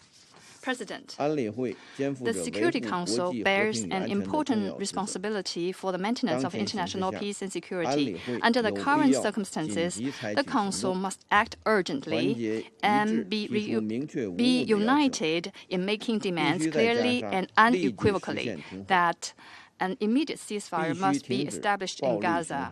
The de-escalation of the violence must be stopped, and the de-escalation of the Lebanese and Israeli situation must be advanced. The cycle of violence must be halted. Every effort must be made to prevent the spread of the fighting, and the parties concerned must be pushed to return to the track of political and diplomatic solutions. Any rhetoric that appease and allow further military adventurism will send out wrong signals and may cause serious consequences. We hope that major countries with important influence will adopt a sincere and responsible attitude and earnestly play a more constructive role and avoid further turmoil of the situation. I thank you, President. Je remercie le représentant de la Chine. I thank the representative of China and I give the floor to the representative of Ecuador. Thank you, Madam President. Allow me first and foremost to congratulate your delegation on assuming the presidency of the Council for this month, and I reiterate the full support of my country. We'd also like to thank Slovenia for the excellent presidency of the Council last month. I'd like to stress and reiterate the support of my country to the work of the Secretary General for peace and our support for all UN agencies in that regard. So thank you, Madam President, and I'd like to thank France for having requested this emergency meeting so that the Council can consider the worsening situation in Lebanon and Israel, recent developments that have placed the Middle East in an extremely vulnerable situation. Thank you, Secretary General, for the sobering information that you have provided us with and your call to the international community to mobilize the more than $400 million in humanitarian assistance that Lebanon requires at this time, and above all for your permanent commitment to a de-escalation of the conflict and a ceasefire. We should begin by recalling that we are just 5 days away from the anniversary of the terrorist attacks by Hamas, which have no justification and must be condemned, that gave rise to the current spiral of violence that we're seeing in the region. The Palestinian cause cannot be used by Hezbollah and other extremist groups to try to, in vain, explain their acts of terrorism, such as the killing of children while they were playing football in Mahd al-Shams last July. Ecuador recognizes the imminent right to self-defense of member states of the United Nations in case of an armed attack in terms outlined in Article 51 of the Charter. We must put an end to the escalation of violence that has been described, which includes air bombings and incursions, the launching of rockets, ballistic missiles, acts of terrorism that continue to expose innocent civilians to loss of life and limb. In Gaza, we've seen tens of thousands of civilian deaths, including women and children. The states involved, international humanitarian law must be respected. Humanitarian workers must be able to fulfill their work and their lives must be respected. The states involved and regional organizations and the international community as a whole must deploy all diplomatic and political strategies possible to bring about a cessation of hostilities. This responsibility is greater for those that have a greater degree of influence over the parties to the conflict. Now is the time to take specific decisions aimed at achieving agreements that will lead to a lasting and sustainable peace. Resolution 1701, 1559, 2722 and 2735 of the Security Council must be complied with without delay, since non-compliance constitutes a violation of international law. We must avoid another humanitarian disaster, leaving those who desire more violence without any excuse. Madam President, colleagues, Ortega and Gasset said it is false to say that in life circumstances decide. On the contrary, circumstances are the dilemma in the face of which we must make decisions. Who takes the decision is our character. Neither our collective responsibility in the Council nor peace, which constitutes a high value of humanity, can be subordinated to geopolitical tensions and interests. In conclusion, I reiterate that Ecuador supports all initiatives which have as their goal the restoration of peace and the sustainability of that peace. Thank Merci le you. représentant de l'Équateur et je vais faire maintenant une déclaration en ma qualité de représentant de la Suisse. Nous remercions le secrétaire général de son intervention. La Suisse est préoccupée au plus haut point face au dernier développement au Moyen-Orient. Le risque d'une guerre régionale dont nous mettons en garde depuis maintenant presque un an est sur le point de devenir réalité. En vue des innombrables vies civiles en danger, il est impératif que tous les acteurs dans la région cessent immédiatement leurs hostilités pour permettre une désescalade et que ce Conseil assume pleinement son rôle. L'intensification des hostilités entre Israël et le Hezbollah, y compris les informations faisant état d'incursions terrestres israéliennes, tout comme les tirs d'environ 200 000 missiles balistiques par l'Iran sur le territoire israélien, sont inacceptables. Il en va de même pour les offensives menées par les Houthis et d'autres groupes armés dans la région. Toutes ces attaques doivent immédiatement cesser. La Suisse condamne la spirale de violence de ces dernières semaines. Elle met en danger la vie des civils dans toute la région. Les victimes civiles se comptent en dizaines de milliers, dont d'innombrables enfants. Plusieurs millions sont déplacés de force en raison des hostilités. La population civile paye ainsi le prix lourd de cette escalade militaire au Liban, dans tout le territoire palestinien occupé et en Israël. Le dialogue est le seul moyen pour éviter une guerre régionale. La Suisse soutient tous les efforts en vue de solutions diplomatiques pouvant mener à un arrêt immédiat des violences dans toute la région. Toutes les parties et ceux qui ont une influence sur elles doivent maintenant faire preuve d'un maximum de retenue. La Suisse appelle toutes les parties à agir dans les limites imposées par le droit international, y compris la Charte des Nations Unies. La souveraineté et l'intégrité territoriale de tous les pays dans la région doivent être respectées. De plus, la volonté de ce Conseil est claire. Toutes ces résolutions doivent être mises en œuvre. Cela concerne les résolutions exigeant un cessez-le-feu à Gaza et demandant la libération immédiate et inconditionnelle des otages. Cela vaut également pour celles sur la sécurité maritime en mer Rouge.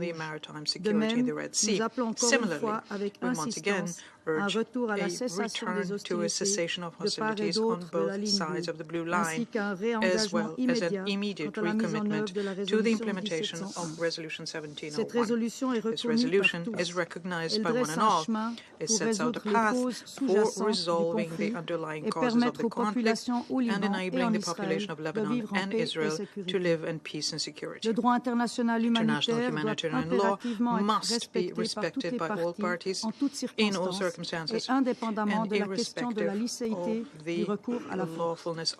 Cela comprend le strict respect des principes relatifs à la conduite des hostilités, tels que la distinction entre civils et combattants, la proportionnalité et la précaution dans l'attaque. La Suisse condamne toutes les violations du droit international ayant eu lieu ces derniers jours, y compris les attaques balistiques d'hier de l'Iran sur Israël. La Suisse condamne également toutes les violations du droit international humanitaire et humanitarian law.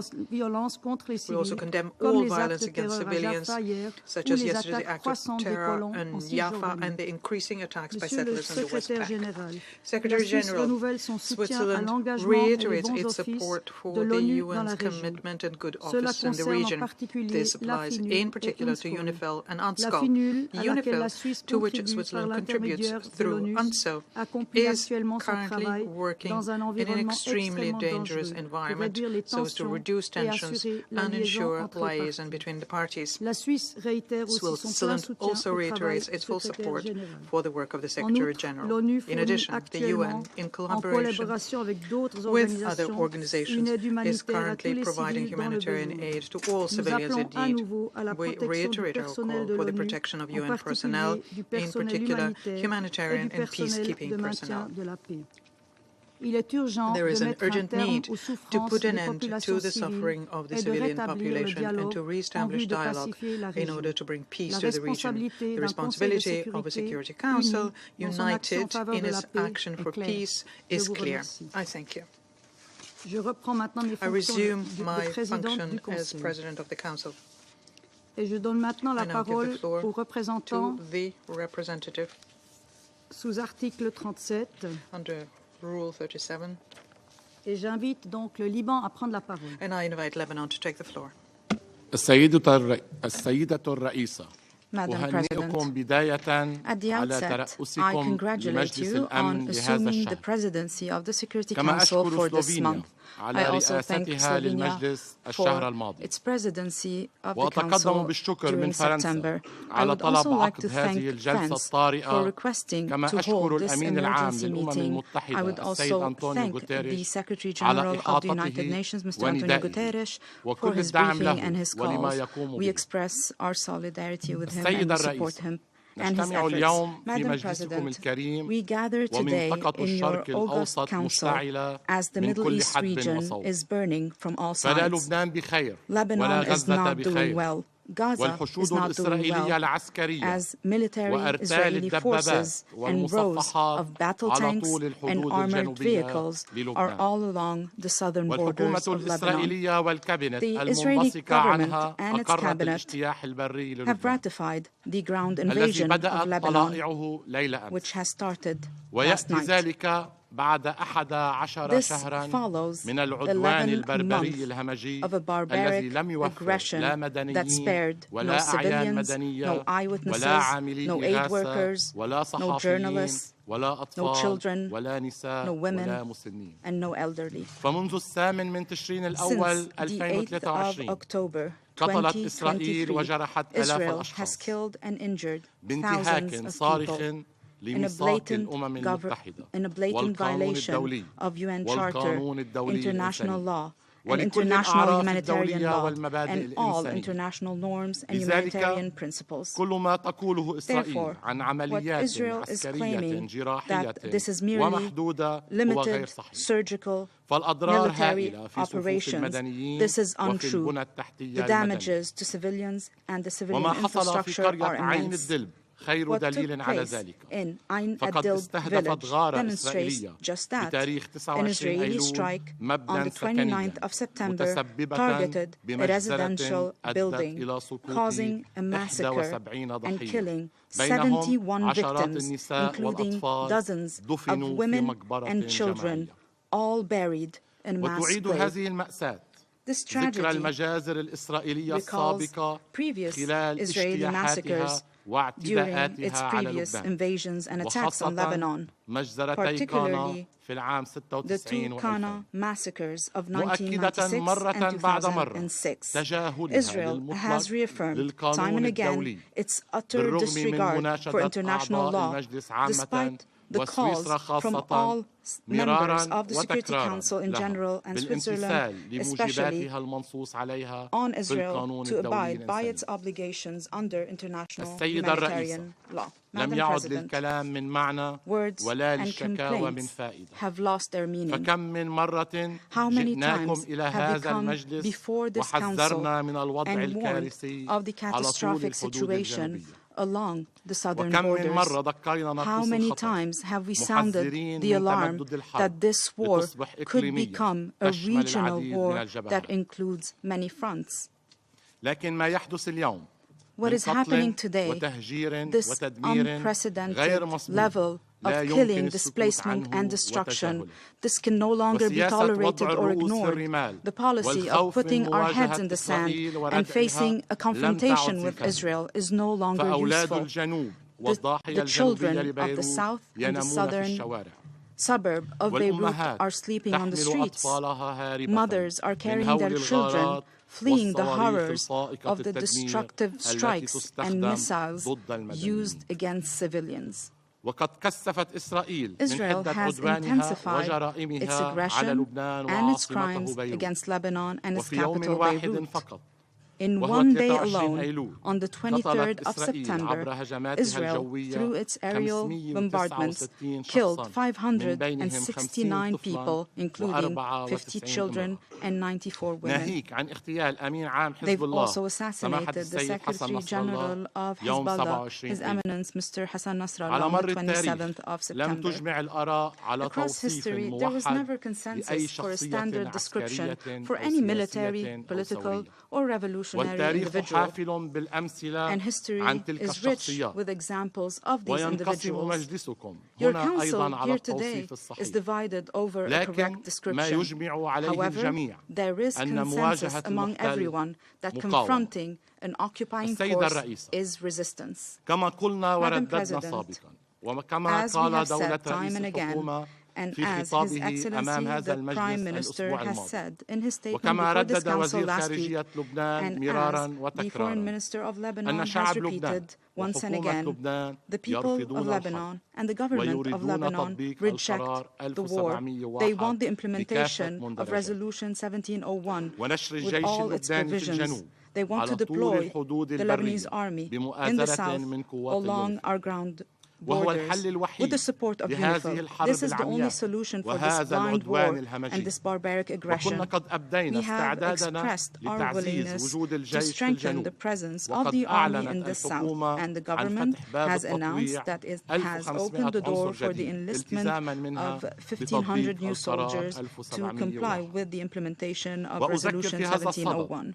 In this regard, I recall that Lebanon has agreed to the French-American initiative that Israel has also initially agreed to, but then rejected this initiative, even annihilated it with a wave of killing and destruction that has been unprecedented in scale and violence. We also reaffirm the official position as stated by the Prime Minister yesterday. We remain committed to the call issued by the American and French presidents, supported by a number of friendly and sisterly countries. We pledge to implement all the points of the declaration, including an immediate ceasefire, to start to look into the implementation of Resolution 1701 fully. We welcome the call and we pledge to implement it immediately. And upon a ceasefire, we are prepared to deploy the Lebanese army to the area south of the Litani River so that it can carry out its function fully in coordination with UNIFIL in the south. Madam President, today we are moving further and further towards an open, unrestricted regional war. The solution is to go back to political solutions based on relevant resolutions of international legitimacy. This situation will not be resolved until the full implementation of Resolution 1701. And if we only focus on imposing military solutions instead of diplomatic solutions. Furthermore, the situation in Palestine will not be resolved and will only escalate. And the waves of killing and destruction will continue unless resolutions of the United Nations are implemented, particularly resolutions 2735, 242, 338 on the two-state solutions and the establishment of the Palestinian state. The Security Council must shoulder its responsibility to prevent an implosion in the Middle East. and to help us exit this dark tunnel. Lebanon today is facing an unprecedented humanitarian crisis. Lebanon needs urgent humanitarian assistance. It is the only state that hosts 2 million Syrian IDPs, 500,000 Palestinian refugees, and we also have around 1 million Lebanese IDPs. This is an unusual precedent. We have warned before of the risk of displacement, and today we are before a humanitarian crisis with 1 million IDPs, with thousands of them on the streets, without food, without water, without medication. Therefore, we are requiring assistance to confront this catastrophe. Yesterday, in cooperation with the United Nations, we launched an urgent appeal for $426 million to respond to this humanitarian crisis. We would like to thank all those who contributed to the aid efforts, from friendly and sisterly countries, from UN agencies, and we call on all stakeholders and all countries to contribute as well. Madam President, our history with Israel has been permeated with many invasions in 1978, 1982, and 2006, and all these invasions, all these occupations that resulted in great devastation, the killing of thousands of civilians, they all ended with the defeat and withdrawal of Israel. Today's invasion will have the same result, another defeat to be added to the record of Israel with Lebanon. The land of the South recognizes its citizens, and our citizens in the South are rooted in their land. The olive tree that you burned with your white phosphorus will grow, will blossom, and bear fruit once again. And this consecrated land will reject any occupier for however long it takes.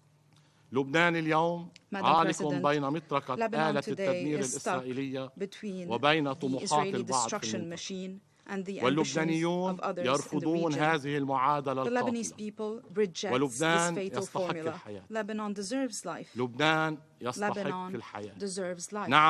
Yes, Lebanon and the Lebanese people deserve life. I thank you. I thank the representative of Lebanon, and I now give the floor to the representative of Israel. Thank you, Madam President. Last night, the Iranian regime launched a cold-blooded attack against 10 million civilians, Jewish, Muslim, Christian, men, women, and children of every faith. In an unprecedented act of aggression, Iran fired almost 200 ballistic missiles, forcing millions of people into bomb shelters. These scenes have not been witnessed since the Blitz in London. This was a deliberate attempt to strike at the very heart of our society, targeting the most sacred places in Israel, holy sites, mosques, synagogues, and churches. To Iran, there is no holy ground, no purity of life worth protecting. But even before the missiles rained down, the bloodshed had already begun. Just minutes before this assault, Palestinian terrorists opened fire on civilians, murdering 7 innocent people, young women, mothers protecting their babies, tourists. This is the reality we face every single day. Terror at our borders, missiles overhead, bullets in our streets. The Council must understand the situation Israel is forced to live in. We are under attack. This was not just an escalation. It was a direct assault on our very existence. The world watched silently as Iran funded and directed attacks against us for the past year, arming and training their proxies for decades, and the international community sat quiet. The silence, the routine call for de-escalation, only emboldened Iran. The result, last night's onslaught. Now the world must step up. Iran must pay a heavy price for this attack. Anything less is complicity. Do not be fooled by the fact that Israeli air defenses performed near miracles last night, saving countless lives beyond imagination. We also appreciate our partners for their assistance in defending against Iran's attack. Iran's failure does not diminish the evil behind their actions, the intentions. What we witnessed was nothing short of pure, unrestrained evil. This is the largest missile assault in Israel's history. They have openly launched hundreds of missiles into civilian areas. Today, the mask is off, and their evil is now laid bare for all the world to see. The Ayatollah's regime has revealed its true nature, not just as the world's greatest sponsor of terror, but as an active, direct aggressor. For years, Iran has armed terrorists and tyrannical regimes.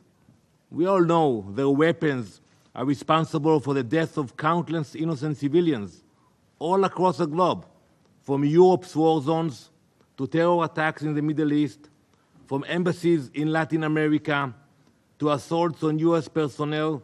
There is no corner of the world where Iran's blood-stained fingerprints cannot be found. They are not just Israel's enemy, they are an enemy of all civilized nations, an enemy to their own people who they brutally oppress, and an enemy to all nations they work to destabilize. Until now, they had largely operated in the shadows, using all their proxies, Hezbollah, Hamas, the Houthis. They carried out their dirty work. But last night, that mask was ripped away, the mask that their leaders wear in these very halls. Iran no longer hides behind others. They have proudly stepped into the open as the architects of chaos and destruction. And now the world can see their true face. Iran launched the largest ballistic missile attack in history, justifying it as a vengeance for the elimination of Hassan Nasrallah. That is the reason. In doing so, they relinquished any deniability and claimed full ownership over Hezbollah's actions. They say that. That is the reason for the attack, because of Nasrallah. So basically, they own the deeds of Hezbollah today. Let me remind you all. Allow me to remind you of some of Hezbollah's crimes against the world. In 1983, they bombed the United States barracks in Beirut, murdering 241 US servicemen. That same year, they bombed the US embassy in Beirut, murdering 63. In 1992, they bombed the Israeli embassy in Buenos Aires, killing 29 people and wounding 242. 2 years later, same place, Buenos Aires, they bombed the Jewish community center, murdering 85 and injuring over 300. Before 9/11, Hezbollah were responsible for more American deaths than any other terrorist organization. None of this even mentions the thousands of Lebanese people and Syrians that they brutally murdered at the altar of their tyrannical masters. In the past year alone, since October 8th, Hezbollah has launched over 9,000 missiles and rockets, over 1,000 anti-tank missiles and hundreds of attack drones. They have made over 70,000 Israeli civilians refugees in their own country. All the while, they have been attempting to infiltrate our communities to commit an October 7th-style massacre. Behind every murder, every rocket launch, every plot stands the Iranian regime. Let me be clear. Israel will defend itself. We will act. And let me assure you, the consequences Iran will face for their actions will be far greater than they could ever have imagined. Let me ask the Council and the entire world, how would any of you react if faced with such an attack? What would any nation do if hundreds of ballistic missiles were raining down on your civilians, your cities, your places of worship? The scale of this attack is unimaginable, and yet Iran is determined to escalate further. This is not just a threat to Israel, this is a threat to the entire world. We will defend our people, and our response will be swift and decisive. Those who attack us will face serious consequences. For every missile fired, we will respond with strength. For weeks, I have sat in this council warning of the growing threat Iran poses, urging you to take decisive action against this regime. I warned that Iran's desire for dominance would not stop at Israel's border, but the inaction of this council has emboldened them. And now the missiles falling on Israel are the direct result of that failure to act. The time for complacency is over. The Iranian regime has shed all deniability. They are no longer silent puppet masters. They are bloodthirsty aggressors, reveling in their violence and destruction. The world cannot afford to ignore this reality any longer. We demand immediate, crippling sanctions on Iran. The IRGC must be designated as the terrorist organization it is. Do not let yourselves be fooled by moderate Iranian president. I saw the way they were received here last week. The meetings, the clapping. Iran's policy is dictated by its supreme leader, Ayatollah Khamenei. And under his rule, the regime has grown more aggressive and murderous than ever. Iran's true face is one of terror, death, and chaos. They do not care about life, they do not respect their own religion, and they have targeted their fellow Muslims without hesitation. The time for empty calls for de-escalation is over. How can you do that? To equate Israel, a nation simply wishing to live in peace, acting in defense of its people, with an aggressor bent on our destruction, is not just wrong. It is a grotesque and immoral distortion of reality. This is not a conflict between two equal sides. This is a battle between a sovereign country defending its right to exist and a regime that seeks nothing less than our extinction. And I repeat what I said last time. We have no border with Iran. We have no dispute with them. Ask yourself why they spend so much money and energy to build those rockets and to attack us. What is the reason behind it? Calls for de-escalation is a false symmetry, an absurd equivalence between the protector and the destroyer. Tonight actually, the Jewish people will welcome the new year. The past year has been the most challenging in our country's history, but we will prevail. In this coming year, we will not stop until all 101 hostages are back at their families' tables. Let the world understand, Israel will defend itself, and will do so with justice and strength. Thank you, Madam President. Je remercie le représentant d'Israël et je passe la parole au représentant de la République islamique d'Iran. In the name of God, the compassionate, the merciful, we congratulate you, Madam President, for assuming the presidency of the Security Council this month, and thank you for the convening this emergency meeting to address the ongoing Israeli aggression against Lebanon and critical situation in the region. We acknowledge Slovenia for its successful conclusion of the presidency in September. Madam President, distinguished delegates, for a year now, the apartheid and occupying regime of Israel has continued its brutality in occupied Palestine with full impunity. And now this regime is extending its brutal, aggressive war to Lebanon and targeting innocent people day and night across the border and deep inside the territory. The regime is pushing the region to the edge of an all-out, unprecedented catastrophe. Israel has no intention to pursue peace or a ceasefire. Regrettably, the UN Security Council has remained paralyzed due to the United States' obstruction of any effective decision by this body.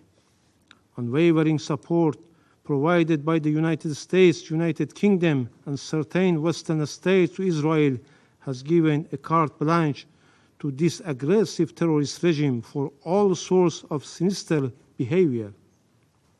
No more than ever, this regime has become a serious threat to international peace and security.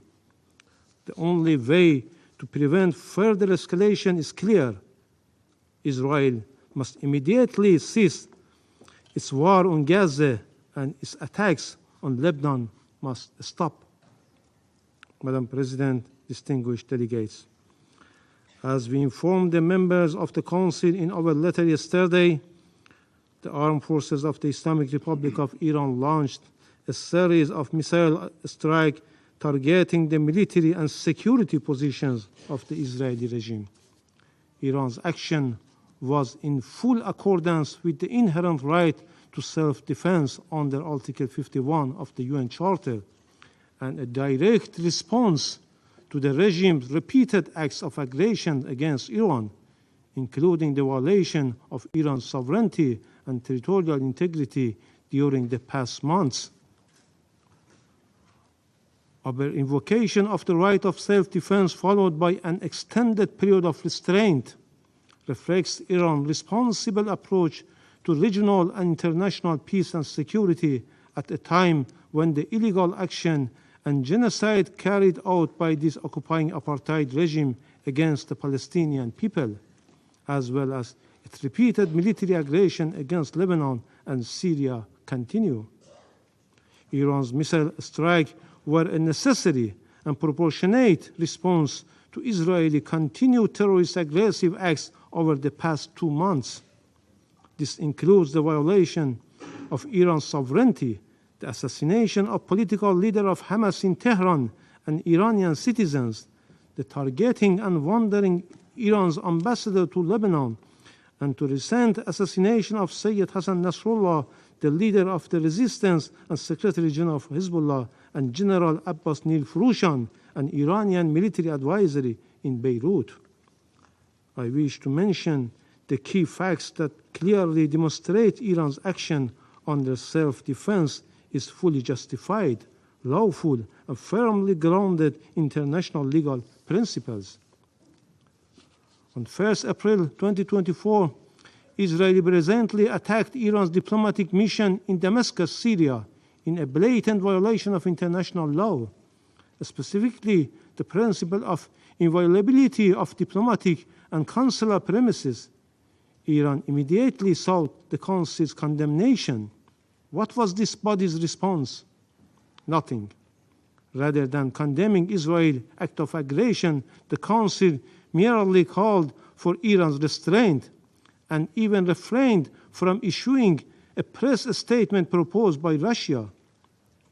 After 10 days of silence from the Security Council, Iran has no choice but to use its inherent right under international law to respond to this severe violation. On 31st July 2024, Israel committed yet another act of aggression by assassination Mr. Ismail Haniyeh, Hamas political leader and the former Prime Minister of Palestine, while he was an official guest of the Iranian government in Tehran. This was a flagrant breach of Iran's national sovereignty and territorial integrity. Despite Iran's call for action, the Council again failed to act. Meanwhile, several states, including the United States, urged Iran to maintain restraint, citing ongoing ceasefire negotiations. We respected these calls for diplomacy, yet no ceasefire materialized and Israel only grew bolder.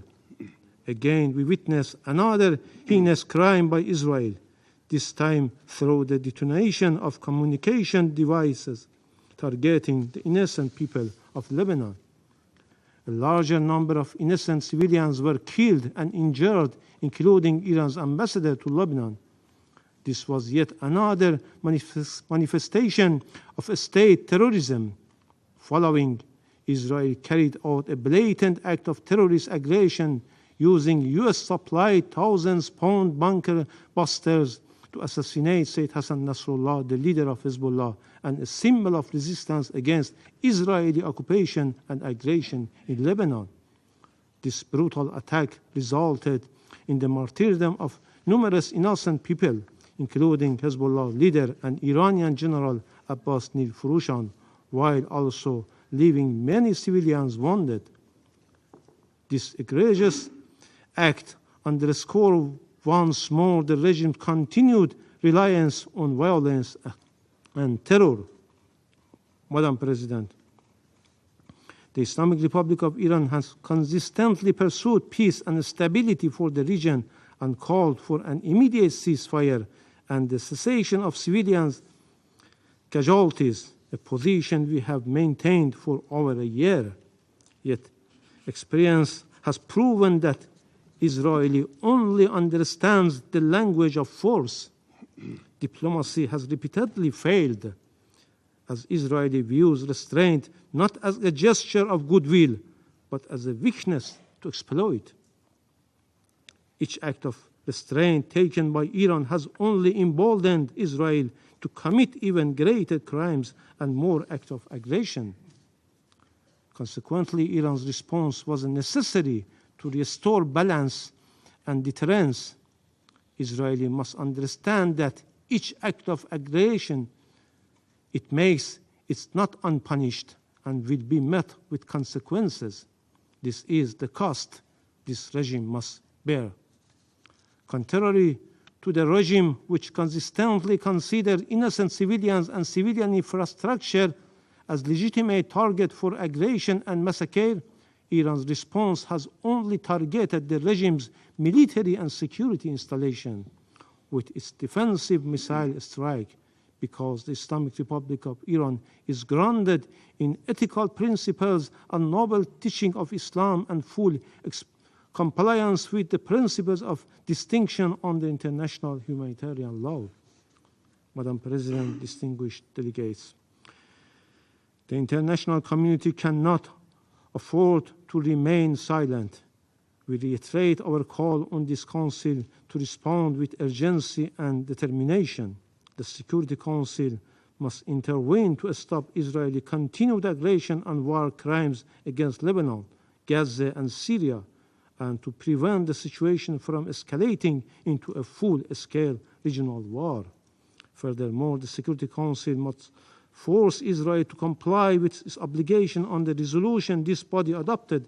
Israel must fully implement Resolution 1701. Finally, Madam President, we strongly warn against any further act of aggression by Israeli terrorist regime against our national security and vital interests. Iran is fully prepared to take further defensive measures if necessary to protect its legitimate interests and defend its territorial integrity and sovereignty against any act of military aggressions and the illegal use of force. In this regard, Iran will have no hesitation. In conclusion, the regime of the United States and the United Kingdom regime, notorious enablers of the Israeli regime, along with France, have once again cynically attempted to justify Israeli heinous crimes under the guise of self-defense, shifting the blame onto Iran. While the Israeli regime must be held accountable for the atrocity crimes and cannot disregard the U.S. complicity in Israel's crimes. Israel's warmongering relies on U.S. regime, military support, and political backing. American weapons constitute the major part of Israeli weaponry and ammunition used in Gaza, and therefore the United States is implicated in every aspect of Israel's atrocity. The vast majority of bombs Israeli drops on Gaza and Lebanon are US-made. The US regime even provides Israel with jet fuel. The US has sent so many arms to Israel since October 7 that the Pentagon has struggled to find sufficient cargo aircraft to deliver the materials. If there were even a shred of honesty in Their concerns for the loss of innocent people lives in Gaza or Lebanon, or for the spread of war across the region.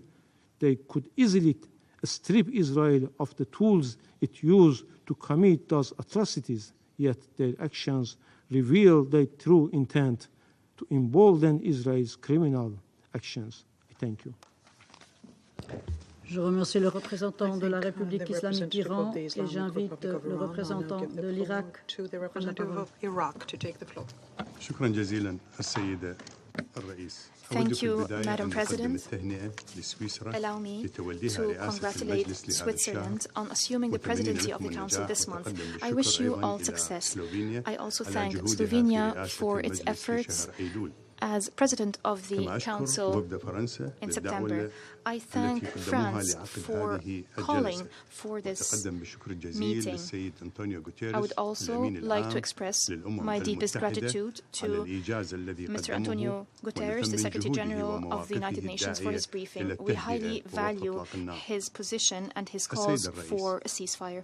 Madam President, holding meeting after meeting at the Security Council over the past year without achieving any tangible results to stop continued Israeli attacks against the Palestinian people reflect a painful reality, the reality that the Security Council is not making any effective or resolute decisions to stop these violations that allow the occupation to perpetuate its practices and escalate violence in the region. It is time for the Security Council to play an effective role to maintain international peace and security, especially as Israeli attacks against Palestinian and Lebanese territories persist. The Security Council must bear its primary responsibility of maintaining international peace and security according to the Charter of the United Nations. The Security Council must adopt binding resolutions to ensure an immediate ceasefire, as it did in other conflicts around the world. Failure by Security Council to play its role and to fulfill its responsibility to maintain international peace and security opens the door to Israel to persist in its violations without any real deterrent. This leads to more instability and jeopardizes regional and international peace. The international community and the Security Council in particular needs to re-evaluate its policies towards this conflict. It must take tangible steps to end the occupation and ensure the protection of civilians. Continued violations, the aggression, military expansions, all these actions by Israeli occupation forces without any deterrent pushes the region towards a wide regional confrontation which jeopardizes regional security, causes significant human suffering, spreads extremism and terrorism, and further complicates the situation. Failure to put an end to these crimes emboldens Israel to go even further with its violations. It emboldens it to launch military attacks. This situation not only aggravates the suffering of the Palestinian and Lebanese people, it also jeopardizes stability and security in the region as a whole. In the absence of any deterrent, the conflict gets worse, and the risk of the region being dragged into a dangerous and widespread conflict increases due to the absence of decisive international intervention. The conflict has expanded to include Lebanon, which might lead to an all-out war in the region. Madam President, the accumulation of practices by the occupation forces over the past 75 years, the flagrant violations against the Palestinian people, the occupation of Arab territories in Syria and Lebanon, the repeated attacks, they all constitute a blatant violation of international law and international humanitarian law. These crimes, the massacres, the violence, including the recent unjust attacks on the city of Beirut that claimed the lives of thousands of Lebanese, deepen the wounds and aggravate the conflict in the region. The war has entered a very dangerous phase that portends more destruction and killing. It would exceed what we've seen in the past days as occupation forces continue with their genocidal act, with their killings that amount to war crimes and genocide. Occupation forces are disregarding international humanitarian law and human norms, acting impetuously without any deterrent. Occupation forces are trying to find false pretexts to defend the commission of those crimes.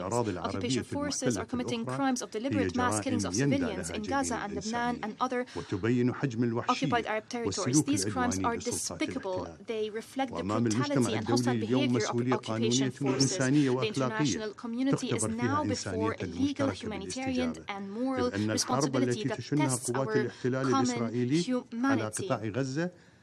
The international community must state that the war launched on Gaza is not an act of self-defense, as Israel claims. This claim is legally invalid. Israel took the path of vengeance and genocide. This is confirmed by the horrifying numbers of casualties. Palestinian civilians, women, children, the elderly, even UN staff and their families. This is a dangerous precedent that we've never seen before. The war on Gaza has expanded to include Lebanon. Most recently, we've witnessed an unjust attack that led to the assassination of Sayyid Hassan Nasrallah and other resistance figures. The war can further expand to include other countries in the region. This is a threat to the stability of the Middle East as a whole. This scenario can have grave repercussions that go beyond the borders of local conflicts. We might be seeing a wider escalation that includes mutual attacks, which would be a serious threat to international and regional stability, especially if other regional powers joined this equation, which would invite interventions, international inventions that would further complicate the situation, that would jeopardize political and social stability, that would aggravate humanitarian crisis, that would lead to mass displacement, that would lead to an increase in the number of refugees and IDPs, that would increase the pressure on neighboring countries, even European countries. Such developments would also have negative economic consequences, as economic activities would be disrupted. Poverty and unemployment rates would surge.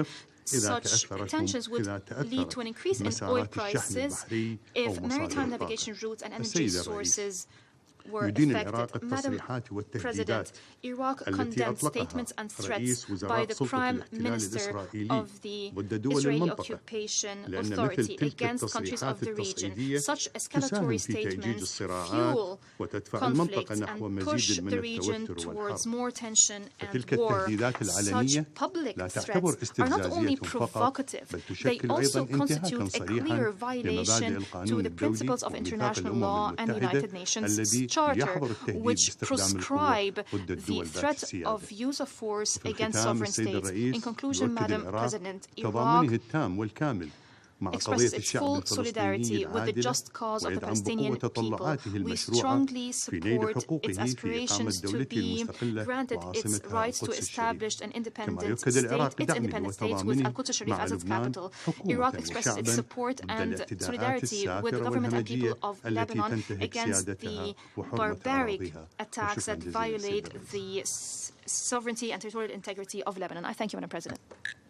Je remercie le représentant de l'Irak et j'invite maintenant le représentant de la République arabe syrienne à prendre la parole.